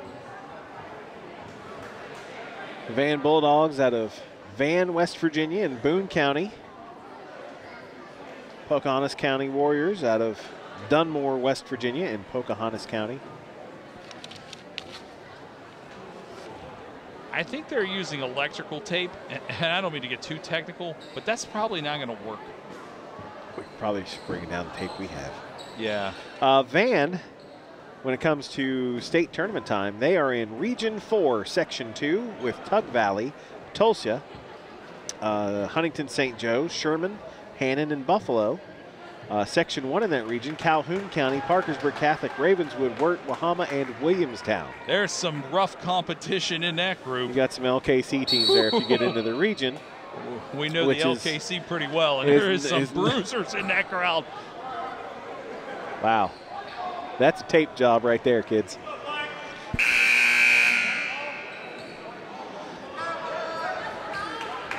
Little known fact, I always wanted to be head taper at the basketball game. Never said that out loud to anybody. It's out there. You can dream it, you can be it. You're out there, Jerry. Never let go. Are you loving it? 27 seconds to go. Bulldogs still trying to press the issue here. Maybe holding for the last shot. Wilfong got a hand on it, knocked it into the backcourt, and over and back, and Pocahontas County is going to get it back with 20 seconds flat on the clock to go. Right where we're, I mean, it's right, we're sitting dead center court, but we can't actually see the exact point where the ball is because of the scorer's table. Boy, that was an unhappy look on a Bulldog face right there. I don't know what exactly happened, but. Elijah Robertson, number 21 for Pocahontas County, picks up his dribble.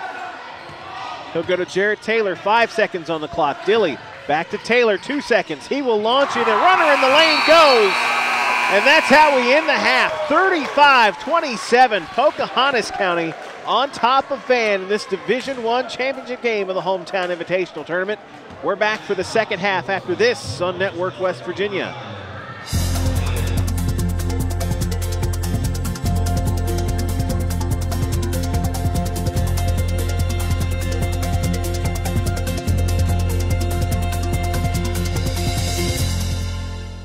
We know that C8 in your water can cause kidney or testicular cancer. If you've been diagnosed, the law firm of Hill, Peterson, Carper, B. and Ditzler is ready to review your claim. They're part of the only team of law firms that has tried or won C8 cancer cases in the courtroom. You can rest assured that you're in great hands.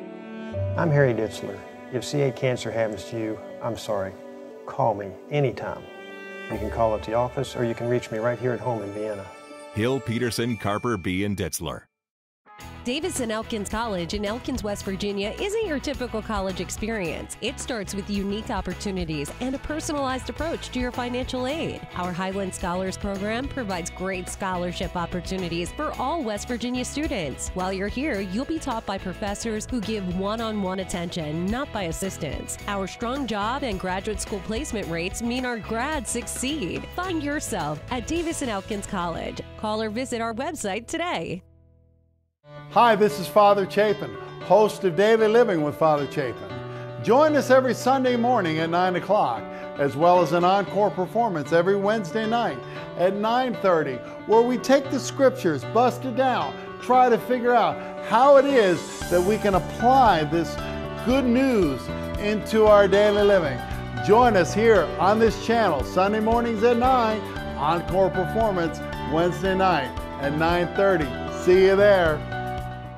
What are you doing, Mike? Trying to figure out what we're going to tell them on our next commercial. What do you want to tell them? I want to tell them it's crazy down here at Midway Ford. We've been family owned and operated since 1983. That's over 35 years. Now that's crazy. That is crazy. Is there anything else you want to tell them? We're just good people with good deals. Watch us live, Mike and Mike, Monday mornings on Facebook Live at 10 a.m. Or check us out on the web, Midway Ford WV, exit 34 in Hurricane. This is a lot easier to tape. Sure is. Davis-Elkins College in Elkins, West Virginia isn't your typical college experience. It starts with unique opportunities and a personalized approach to your financial aid. Our Highland Scholars Program provides great scholarship opportunities for all West Virginia students. While you're here, you'll be taught by professors who give one-on-one attention, not by assistants. Our strong job and graduate school placement rates mean our grads succeed. Find yourself at Davis-Elkins College. Call or visit our website today. Oh, hey. Hello. Yeah, how are you? So, what are you doing now? Yeah, I can meet you there. No, it's not a problem. I can talk.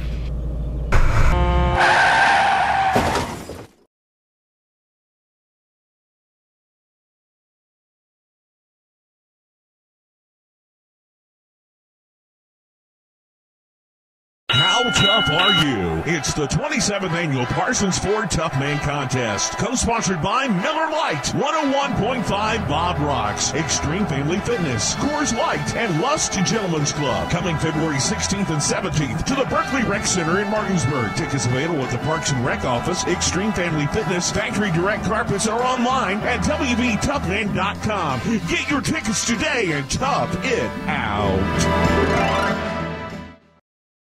Davis-Elkins College in Elkins, West Virginia isn't your typical college experience. It starts with unique opportunities and a personalized approach to your financial aid. Our Highland Scholars Program provides great scholarship opportunities for all West Virginia students. While you're here, you'll be taught by professors who give one-on-one attention, not by assistants. Our strong job and graduate school placement rates mean our grads succeed. Find yourself at Davis-Elkins College. Call or visit our website today. Meet Bob. Bob is a business owner who wants to increase sales. The problem is, he wants to advertise on TV but wants it to be cost effective. That's where we come in. We're Suddenlink Media. We target advertising for people like Bob. Now, Bob can easily get his message to the customers he wants. That's easy and affordable. Call today to speak with a Suddenlink Media advertising specialist. It's cold outside, but the deals are red hot at Rainy Ford in Princeton. As always, we have a huge selection of new and pre-owned vehicles, like this new Ford Expedition, with discounts and rebates over $15,000. And save up to $17,900 with rebates and discounts on the #1 selling truck in the world, the Ford F-150. And remember, at Rainy Ford Princeton, we do the deal. Davis and Elkins College in Elkins, West Virginia isn't your typical college experience. It starts with unique opportunities and a personalized approach to your financial aid. Our Highland Scholars Program provides great scholarship opportunities for all West Virginia students. While you're here, you'll be taught by professors who give one-on-one attention, not by assistants. Our strong job and graduate school placement rates mean our grads succeed. Find yourself at Davis and Elkins College. Call or visit our website today.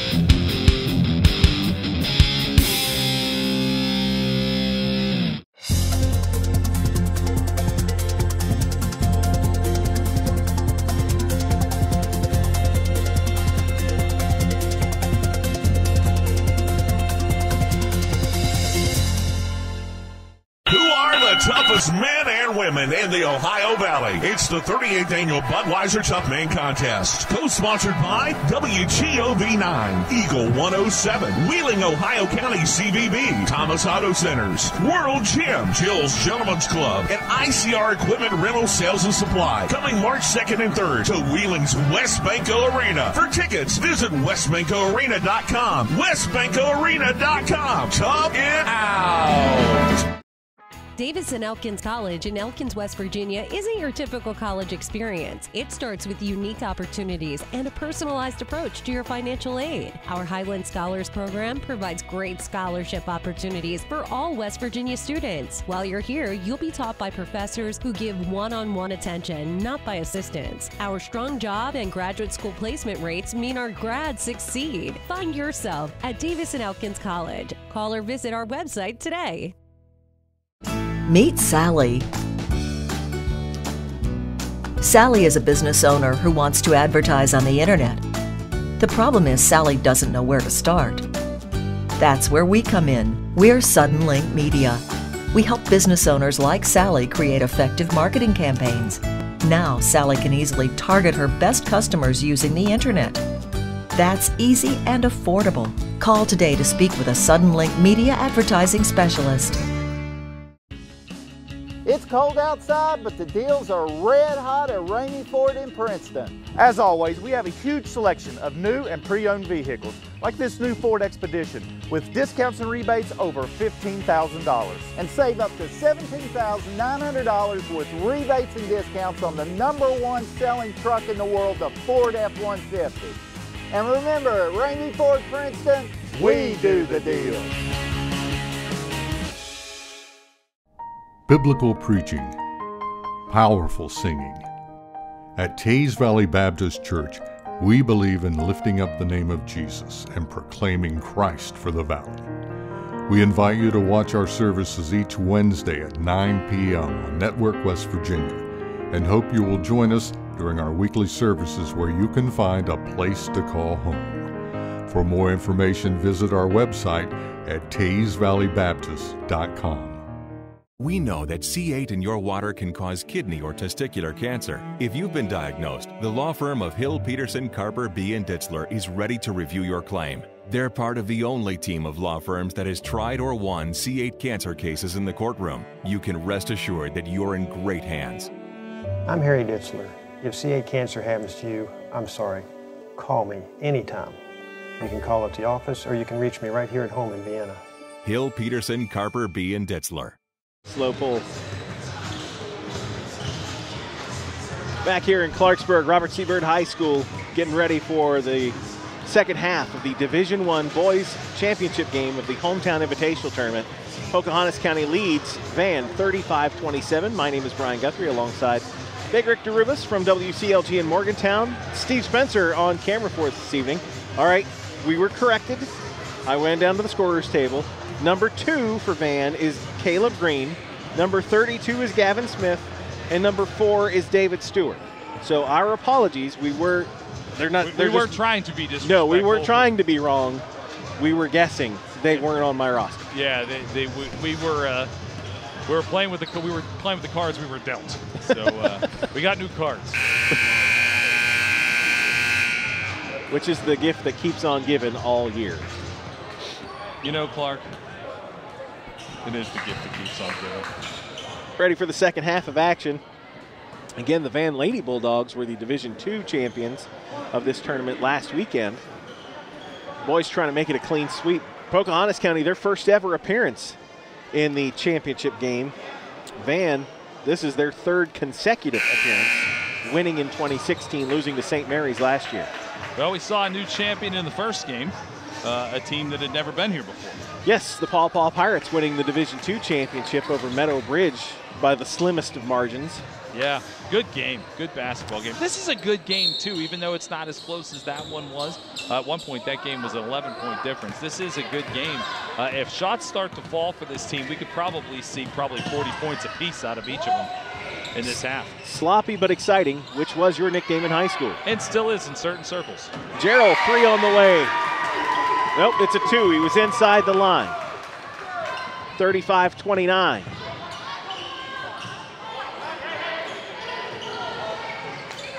Shot on the way, no good. And going to be rebounded by Moore underneath by Van. But nice job by Dilly to jump in the passing lane, knock it out of bounds. You also note earlier in the first half, the floor did need some repairs. Apparently, they actually found a way to repair it without correctly. Tape. So it is. I missed that. We are back to full strength court. No press from Pocahontas County here to start the third quarter as Ken Gibson walks it up the floor. Little stutter step. Pocahontas crowd looking for the walk. Nice thread underneath, and Gibson will go off glass and good. That takes patience. That takes a lot of patience. Well done. The precision passing continues from the Bulldogs into the second half.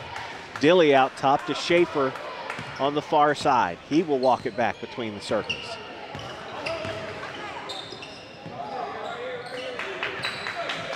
Now it's Taylor hung up, and he'll hand it to Dilly. Both teams are happy to slow down the pace a little bit. I would be interested to hear what the coaches said at halftime. Yeah, it would have been nice to know, actually. How about we take our foot off the gas just a little bit and try to make some shots instead of taking 40 and hitting half of them. There was a long one missed. In and out by Taylor, no good. Offensive rebound for the Warriors. Now it's loose and pushed up the floor. Caleb Green, number 2, to a wide open. Is that 32? That's Gavin Smith. Nice pass. And Van is within 2 points. Yeah, definitely not the start Pocahontas was looking for. Nice pass by Dilly underneath to Wilfong, and he will make the reverse layup. Yeah, Bulldogs definitely came out of the locker room a lot more controlled than they played the first half. Slow down the pace, and their passing was not an issue. I mean, they were passing with absolute precision. If anything, they maybe were overpassing. Yeah. Gerald will sprint around the arc and take a long 3 and drills it. Nice arc on that one. First game, all the 3-pointers looked like, direct missile shots. That was a nice rainbow with a beautiful arc. Excellent shot. Taylor Gerald, the senior for Van, starting to light it up here. And he is loose on the outlet, and he will lay it in. He is starting to get hot and fill up the basket. And now it is a 1-point Van lead. I was going to say, the timeout's got to be coming. Timeout by Coach McClung for Pocahontas County. 30-second timeout, so we will keep it right here. Thanks to everybody who is watching live on Facebook and YouTube. We know there are some Bulldog fans. Yep, came up to tell us our numbers were wrong, which they appreciated. Right. We do. Yeah, we knew. We did know. Nothing we could do about it in the middle of the heat, but we do believe we have everything correct now. Some speed bumps with our first year of trying something new, streaming games live on Facebook.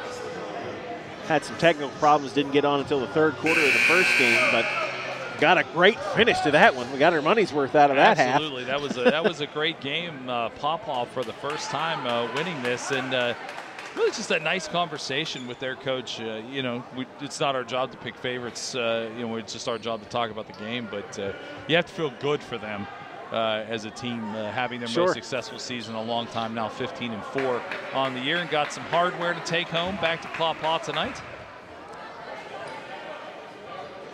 Pocahontas County to inbound the ball. front of their own bench after the timeout.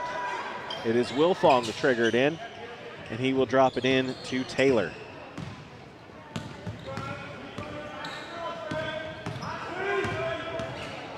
Running the four-man weave out top. Now Taylor is trapped on the baseline by the Bulldogs, and it's going to be a turnover. That was tenacious defense. Is that tenacious D? Yes, it was. Gerald, nice pass underneath, but Gavin Smith cannot hang on to the basketball, and it'll go back to the Warriors. You get the Steve Spencer nod of approval. I'm glad I did.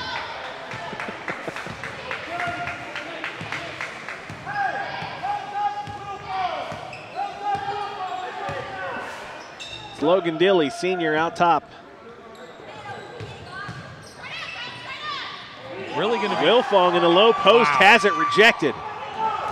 Nice job keeping that in and moving the ball forward for the Bulldogs. Gerald drops it in the corner. Runner is no good from Gibson, and the Warriors push back the other way. It's Taylor. He will go coast to coast. Giant jump stop, but he will get the lay-in. Well, you know what I think the reason that they didn't call anything there was because I think he actually lost possession of the ball.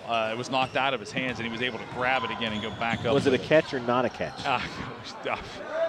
Who knows? Luckily, the NFL has destroyed my love for it by the set problem. Jarrow in and out on the long three. Moore with the runner in the lane is no good. Taylor comes out with it for the Warriors. The hot hand, Taylor so far. Wilfong's going to go coast to coast, and that's a travel. There's no way that we're going to call that one. It is going to be interesting to see 39-38 to score. And now this is the pace. It's still well below starting the to pick up the speed, though. Yeah, this is the pace that they were going at, but now shots are actually starting to fall for both teams here in the second half. But Pocahontas probably needs to figure out what pace they're most comfortable with, because I don't believe they can run at the pace the Bulldogs want to press them at. And we haven't seen a defensive press from either team here in the third quarter yet either. Nice block shot from Wilfong as Gibson tried to go in.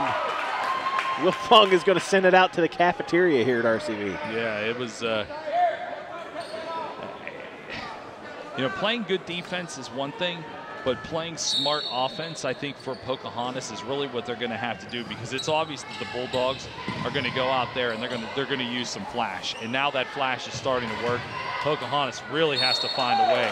Gavin Smith hit the bottom of the backboard, and I believe Wilfong is going to pick up the foul. He is going to pick up that foul, and I got to be honest with you, I think he had all ball on that one. I think they're too quick to call that.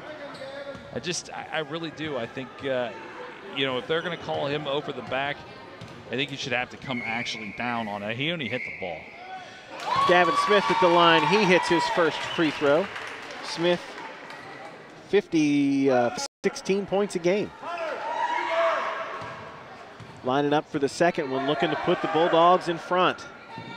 And cannot. But the Bulldogs retain possession. Boy, whipping the ball around. That is a beautiful cycle by them. Caleb Green with the floater. They earned all two of those points. That was a nice cycle to basketball there. Excuse me, Schaefer fires it underneath the Dilly, and he will lay it in. And we're back knotted at 41. Nice answer by Pocahontas there.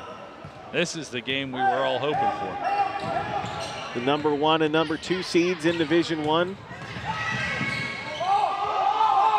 Gerald hung up and will throw it off a Warrior leg to keep possession. It's funny, we don't see it that often, but that is such a heady play.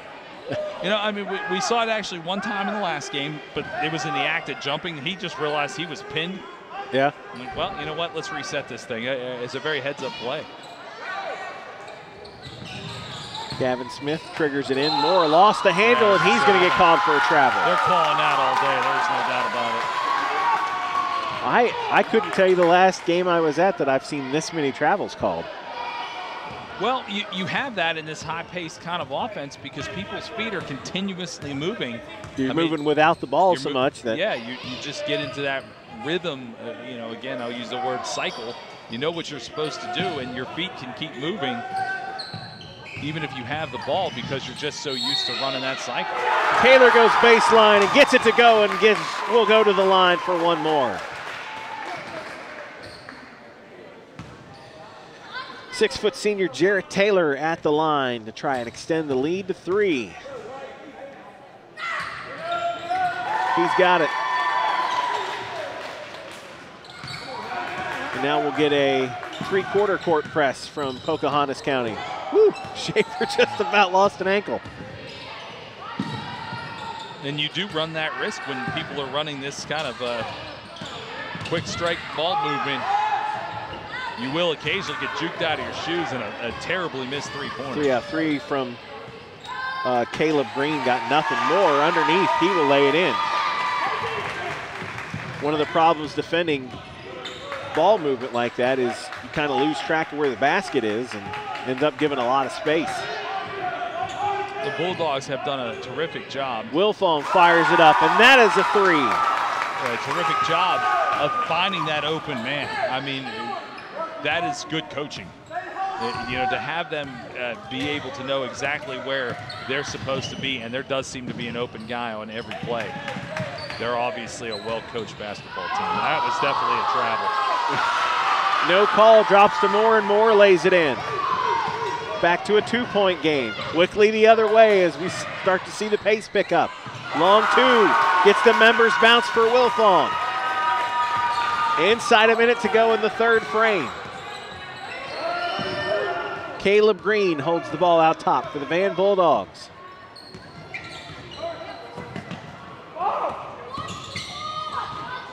Little give and go. Green is in the lane under the basket, but not shooting. Here's Moore. He'll try to drive the lane. It's going to be grabbed before he got there. Foul will go on Jarrett Taylor. Both teams, the Pocahontas 2 team fouls, Van only 1 in this half. And again, I think that's a credit to the referees letting them play for the most part. And you know, you could call more than that, but they are calling some interesting traveling calls and then not calling some others. Gavin Smith no good from 3. Dilly with the rebound, and the Warriors push the tempo the other way. Taylor went into Moore and charge on Taylor.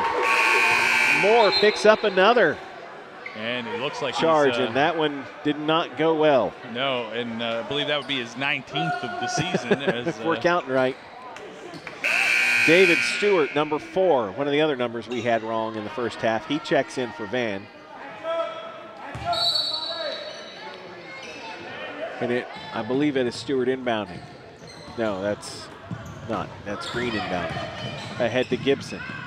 Drops it off for Smith. You know what? They have a valid point. He took 3 steps backwards. They better get this shot off. 5 seconds left. Dilly lays it up and in. And that's how the quarter is going to end. A frenetic 3rd quarter. Started slow, starting to pick up some steam. I'll take that all day. Started to pick up some chippiness, too. 51-45 as we go to the 4th. It's the Hometown Invitational Tournament on Network West Virginia.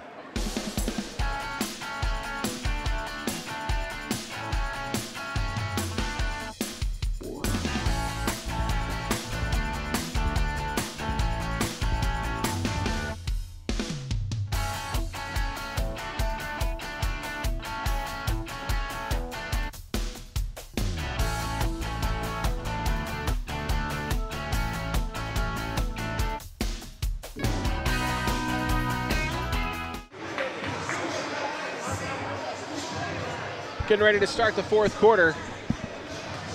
Robert C. Byrd High School in Clarksburg, the Division I Boys Championship of the Hometown Invitational Tournament, sponsored by Southern West Virginia Health System. And we've got a barn burner, a 6-point lead for the Pocahontas County Warriors. You know, you can, I remember us doing these games last year, no disrespect to those 2 teams, but neither one of these games last year was either one of these games this year. They were both blowouts last year. Yeah, The Division I consolation and championship games were both blowouts. You know, what we're watching tonight in both games has been really fun to watch. At some points sloppy, but at all points fun. Dilly to inbound to start the fourth quarter for Pocahontas County. It's Elijah Robertson with the basketball out top, number 21. Schaefer, ball fake. Hits a cutting Dilly, back to Schaefer. He's open for three. It's no good, rebound for the Bulldogs. Jones almost out-jumped that rebound. He got up so high so quickly that he was going to try to rebound that ball coming down and was just not capable of doing it. Taylor Gerald.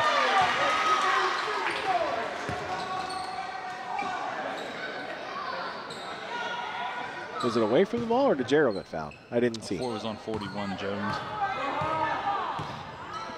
Number 2 is Caleb Green out top for the Van Bulldogs.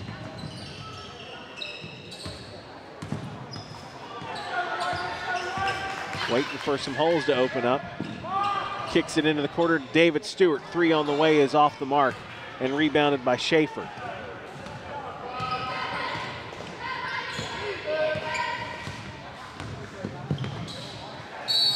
Underneath the Wilfong, he's going to be fouled and go to the line. I think he's on number 4. David Stewart. Wilfong goes to the line, a 78% free throw shooter.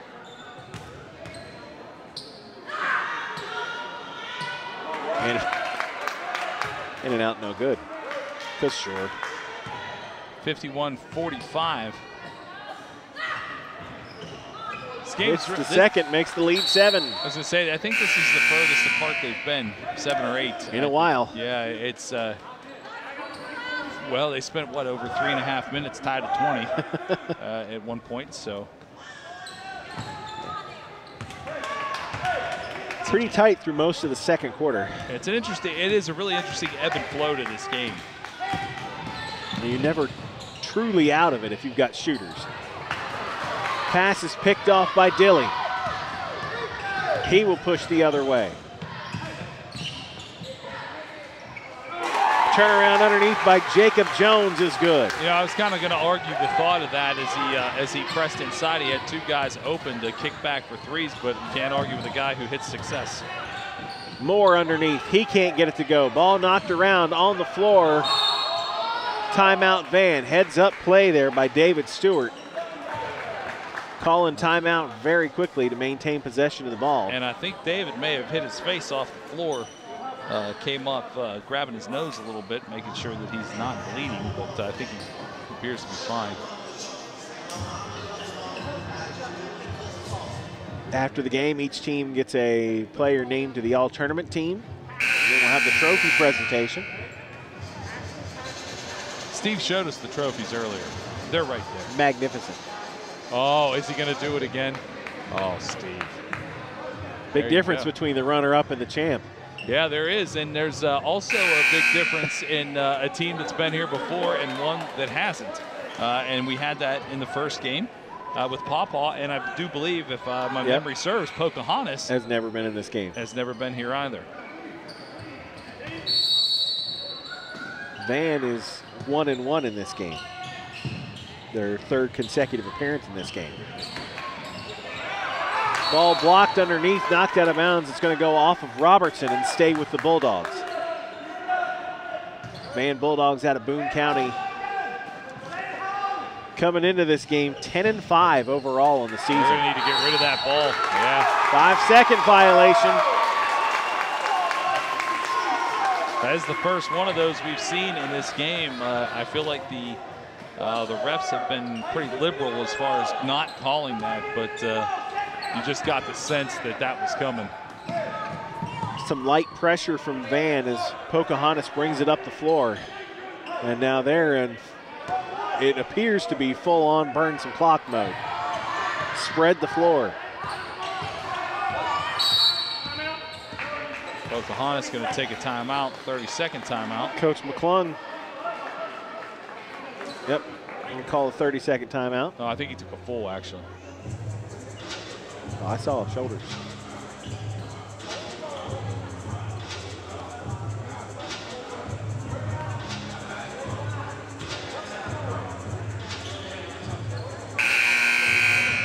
That's too late. What's that? I said it's too late. What have we done? Nothing? No, nothing's happened. We're fine. Everything's fine. Good. Look at us. I mean, it's as good as it's going to get. Okay. Let's not get crazy. No.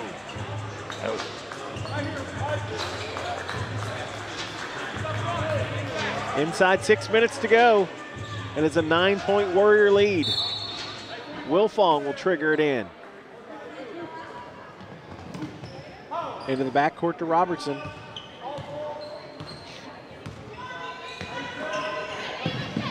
I don't believe Robertson started this game, but I feel I feel like he's played. He's put in significant since the minutes. second he got in, he's just stayed in. Significant minutes. Jacob Jones out top being hounded by Moore. Finally finds Wilfong cutting in the lane. He's cut off. Schaefer thought about the three, but pulls it back. Pocahontas is making a lot better selections as far as their shot choices go. Well, you're up 9 with 5 minutes to go. You can take your time and get the one you want. And nobody's quick to pull the trigger out here right now. Oh. He got caught in the ear, it looked like, Logan Dilly. That was quite the foul.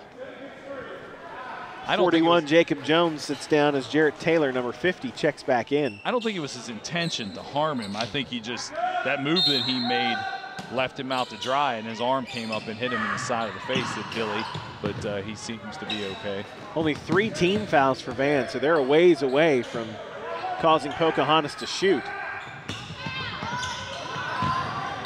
Ball knocked out of bounds. That will go off the Bulldogs and stay with the Warriors. So you've got to do something to try and get the ball back, because. Well, yeah, I mean, the difference is 9, but there's still about 5 minutes left in the game. Yeah, it's not panic time by any stretch. But you also have fouls to give. Clock management in this situation isn't necessarily an issue just yet, but it's about to be in another minute and a half, I'd say, if you're still down by 9. Another Van foul. This one's going to go on Caleb Green. That's number 4. 3 more, and Pocahontas starts shooting. Which I remember from looking at the stats, they've got some guys that are pretty good at the free throw line. Dilly turnaround in the lane is good. And the lead's 11. Now, I would think this is where the Bulldogs wanted to use some of those quick, shifty feet kind of moves that they have been using and try to do some quick scoring. 3 on the way. That's an air ball. Well, and I don't think you have to go to that just yet. I think you need points. They don't have to, but I think that's their offense. Sure, I agree, but they also have got guys, especially Moore, who is not in the game currently, that can get in the paint and do some damage with it. Pocahontas breaks the press. Wilfong will drop it off underneath to Dilly, and Dilly is hung up, and now will completely come back out to the top. Wow. Wilfong bounce pass into the corner. Schaefer is wide open for 3. Wilfong gets the offensive rebound. He can't get it to go. Follows his shot, gets it back, and is going to get fouled. And that's just poor rebounding from Van right there. Yeah, I was going to say that one, that definitely lies on Van. Van could have had an advantage there. That three-pointer, although he was wide open, when he missed that, Van needs to come down with that rebound. That Absolutely. Was, super. Yeah, you got him to pull the trigger. You better go get it. I was surprised that they left him that wide open to do that. And I was actually surprised that he shot it, to be perfectly honest with you. Wilfong shooting 2, hits the first one. And this one's slowly starting to get out of reach. There's the second. And that's the disadvantage of putting them on the line. When you do get 2 more fouls, they still only have 5 team fouls. They've got guys that are really efficient from the line.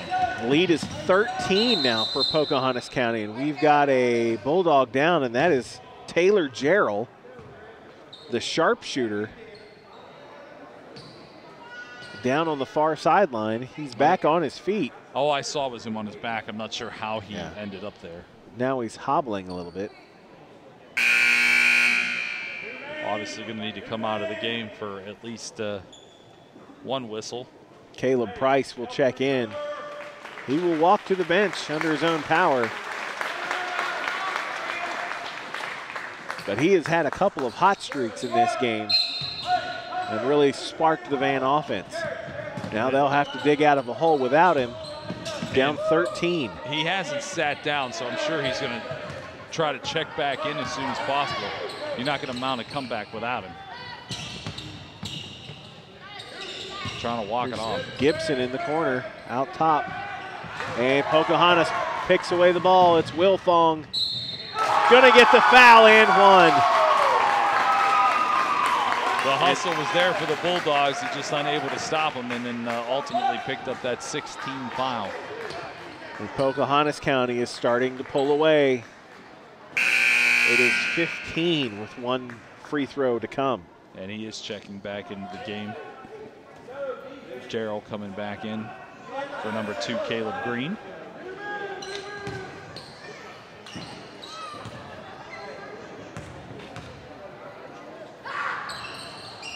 Wilfong drains it. 3:26 to go in the ball game. And the Van Bulldogs need some offense in a hurry. 3 on the way is off the mark. And rebounded by Pocahontas County. I was going to say. And tied up. You know what? Wow, Caleb Price and Jarrett Taylor. That's questionable, you know. I figured foul on Price there. Well, not only that, I think he traveled with the ball. Oh. You know, I wouldn't have been surprised. I mean, that was a lot of feet shuffling and uncertainty there. Gerald tightly defended by Robertson. Tries the short layup underneath, and I don't think he's got his wheels. Yeah, you can tell. He's doing everything he can. He knows that he needs to be in the game for the amount of comeback, but I just don't think he can cover with whatever injury he might have. And they just keep feeding Wilfong underneath the basket by himself. I want to say 2, 4, 6, at least the last 7 Pocahontas points. Yeah, if it's not broke, don't fix it. And a block foul is going to be called on Wilfong. That'll put Gibson on the line. The clock is running. They need to.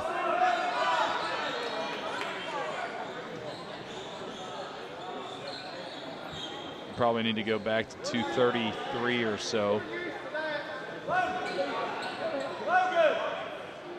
Credit to the fans who have noticed. 2:35. They noticed pretty quick. Yeah. Clock was still running. Gibson will be on the line to shoot 2. I believe he's shooting 2. That has to be shooting 2. Hits the first one. This is where Van, if they're going to get fouled, they have to make their free throws. This is the first time Van has put up points in a couple of minutes. At least. This is the second one.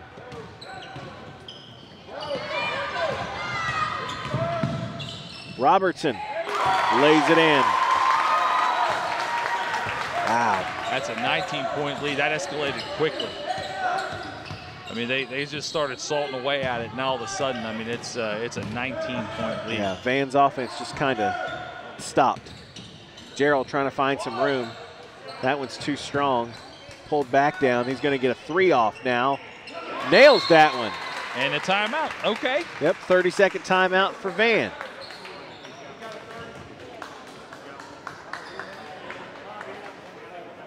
We'll step aside. We'll step aside quickly and reset with them.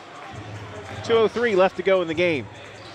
Hometown Invitational Tournament at Network West Virginia.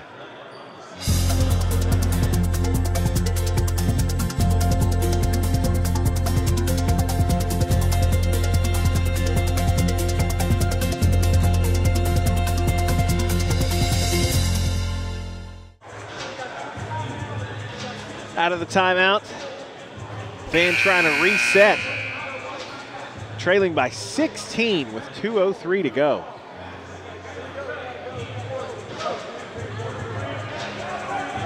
Well, let's see. We got number 2 checking back in, Caleb Green. Or at least he's trying to check back into the game. A discussion between the referee and the coach. He's not going to get the check back in. Full court pressure from the Bulldogs. Pocahontas going to get it across the midline. It's Wilfong. It almost looks like they're trying to foul, but nothing's been called yet. And whoever would have thought towards the end of this game that it would be Pocahontas that's using the speed and the passing, considering what we saw out of the Bulldogs. They are actually trying to foul, and it's just not working. Yeah. Gavin Smith fouls Jarrett Taylor. They ran off a bunch of time before that one came. When they reset the clock, that was back to 2:35, and it's now 1:38. Almost a full minute off of it. I don't believe there was a stoppage in there either. I think they just actually ran that much time. 7th team foul, so it's a 1-and-1, and he misses the front end, so that one worked about as well as the Bulldogs could hope. They've got to start getting some points in a hurry. 3 on the way, open 3 is no good, and rebounded by Wilfong, and he's going to get fouled. The problem with having a bunch of shooters, everybody's out away from the basket. Yeah, I mean, so you're only getting one shot off. Yeah, I mean, and plus everybody on Pocahontas is easily over 6 feet tall. I mean, you got a lot of guys in there that can grab that ball. Wilfong to shoot the 1-and-1 has had himself a ball game this evening. Leads by 16 and hits the front end.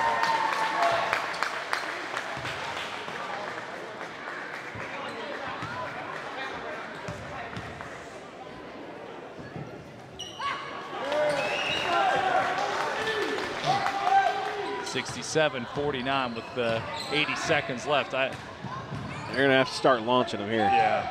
Oh, geez. And I believe we're going to have a foul on Dilly. Yeah. As Caleb Price went to the floor. Well, you know, even if you're the team that's up, you know, you get that spurt of energy towards the end of the game. You know that you're close. Stewart fires a 3 that's in and out. Rebound collected by Gibson. Another 3 from Stewart, and that's off the mark. Rebounded underneath by Dilly. He's going to maintain his balance somehow. And now a foul on the Bulldogs. You know, I think just to put an end to this game, if I'm Pocahontas, let him keep shooting that 3, because it just kick it back out. Just kick it back out to him. You know, I mean, you know, not in a disrespectful way, but you're in there throwing elbows. You've got more season to play. Obviously, both teams do. Yeah, I'd get out of this unscathed, because that last foul on Pocahontas was a pretty. It wasn't just a reach in. I mean, it was a pretty aggressive foul. It was 1-and-1, wasn't it? Nobody went after it. Wilfong picked up an uncontested rebound and laid it in. It was a 1-and-1. Long 3 on the way from Gerald. That it's off the mark. Now he's trapped in the corner. Caleb Price looking for somewhere to go. Underneath to Gibson, and he gets fouled hard. Yeah, that's what I mean. I think that's senseless. I think that's senseless. Just there's 47 seconds left on the clock. You're winning by 20. Let it go. Yeah. I mean, I'm not saying to take the pedal off, but that was a hard foul for a game you're winning by 20. Hunter Schaefer going to be called for the foul and put Gibson on the line. And misses his first one. Pocahontas County next in action on the 16th as they play Tygarts Valley. Then in another couple weeks, it's on to sectional play. Pocahontas County section includes Charleston Catholic, Fayetteville, Midland Trail, Richwood, Valley Fayette, Webster County. One of those places I'm not allowed back. You were there for that. 30 seconds to go, and it's a 20-point Pocahontas lead. The Bulldogs will foul, and now they're shooting 2. And now we will see Coach McClung for Pocahontas County going to put in a bunch of clean shirts. First one is good from Dilly. We see 13, 15, and 4, and 10. Cody Kiner, Jordan Nutter,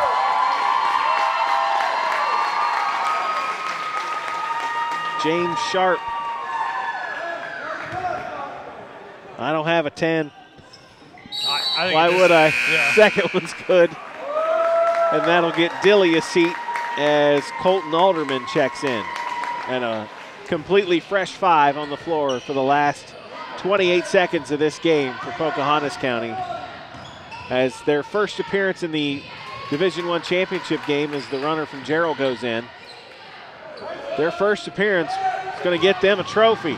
Sure is. And The big at one. one point, I did not think that they were capable of this. The way the Bulldogs came out and just started, taking them to the woodshed at one point. James Sharp lays it in for Pocahontas County. And that's how it ends, 73-51. Pocahontas County a winner in the Division I championship game. If you'd have asked me if I thought this is how this game would end when it started, I'd have told you were crazy. Good show of sportsmanship out there. These teams took it to each other. There weren't a lot of just cheap fouls in this one. This was a very competitive basketball game. A lot of hard fouls. A lot of tough going.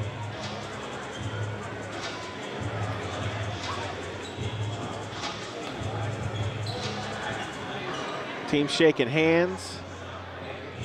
And we'll be getting our player of the tournament from each team. And they're headed out to center court with those plaques.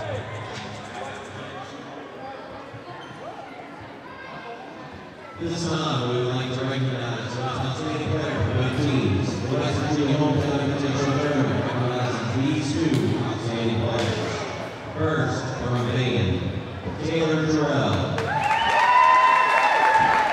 Taylor Jarrell, who had a great game in this game. Sure. Had a pretty good tournament as well. And from Pocahontas, Briar Wolfhall.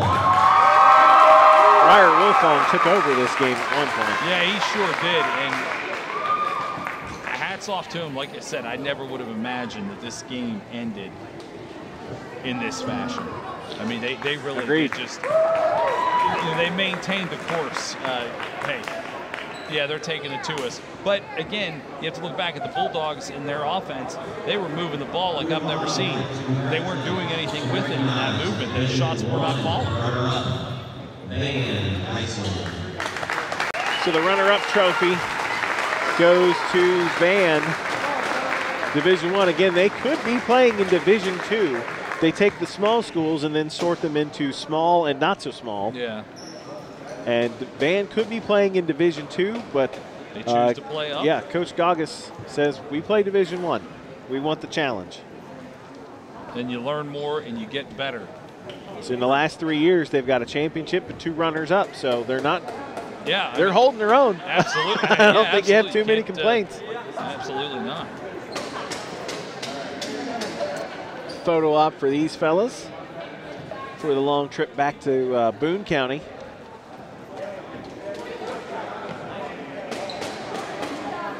They weren't sure what to do.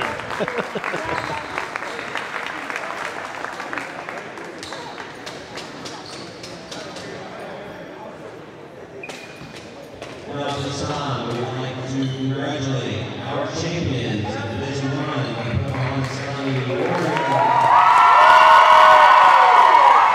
The Warrior faithful making the trip over from Pocahontas County. And these guys getting hats off to Van. These guys are standing here clapping for Pocahontas County while they come out and get their trophies. That is fantastic sportsmanship. And you know what? Sometimes it does you good to watch somebody else take your trophy, because you have to go play again, and you've got aspirations at Charleston. Remember that feeling. Drive home back to Boone County with a little salt in your mouth to watch somebody else beat you, and know that, okay, we did what we could here tonight, but we can get better, and I think it serves a couple of purposes, but certainly the sportsmanship of it. Absolutely. Hats off to them. Next up for Van, a game on the 13th against the Sherman Tide.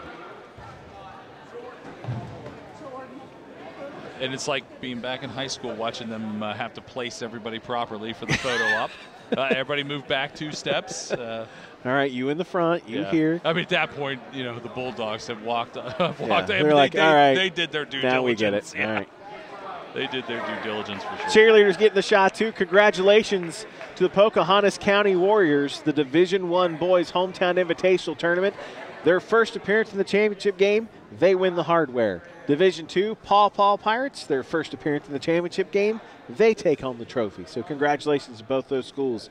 Some great games this evening that we've gotten to see, Rick. Absolutely. It was nice to see some different teams, nice to see some teams that have never been in a situation like this before, like Paw Paw. I mean, he flat out told us, the coach did, we've never done anything like this. It's kind of neat. So. My thanks to Steve Spencer, working our camera this evening. Fabulous job as always. Trombone Zoom. Thanks, Steve. Big Rick from WCLG in Morgantown. Good to see you, buddy. Happy to be here. Regionally popular. You know what? Moderately talented. Actually, a little bit from column A and a little bit from column B. We'll take both. My name is Brian Guthrie. Thanks so much for watching us this evening on our live feed on Facebook. And you can watch the game on Network West Virginia starting on Tuesday morning at 9 o'clock. So thanks so much for being along with us. And make sure you stay tuned to Network West Virginia.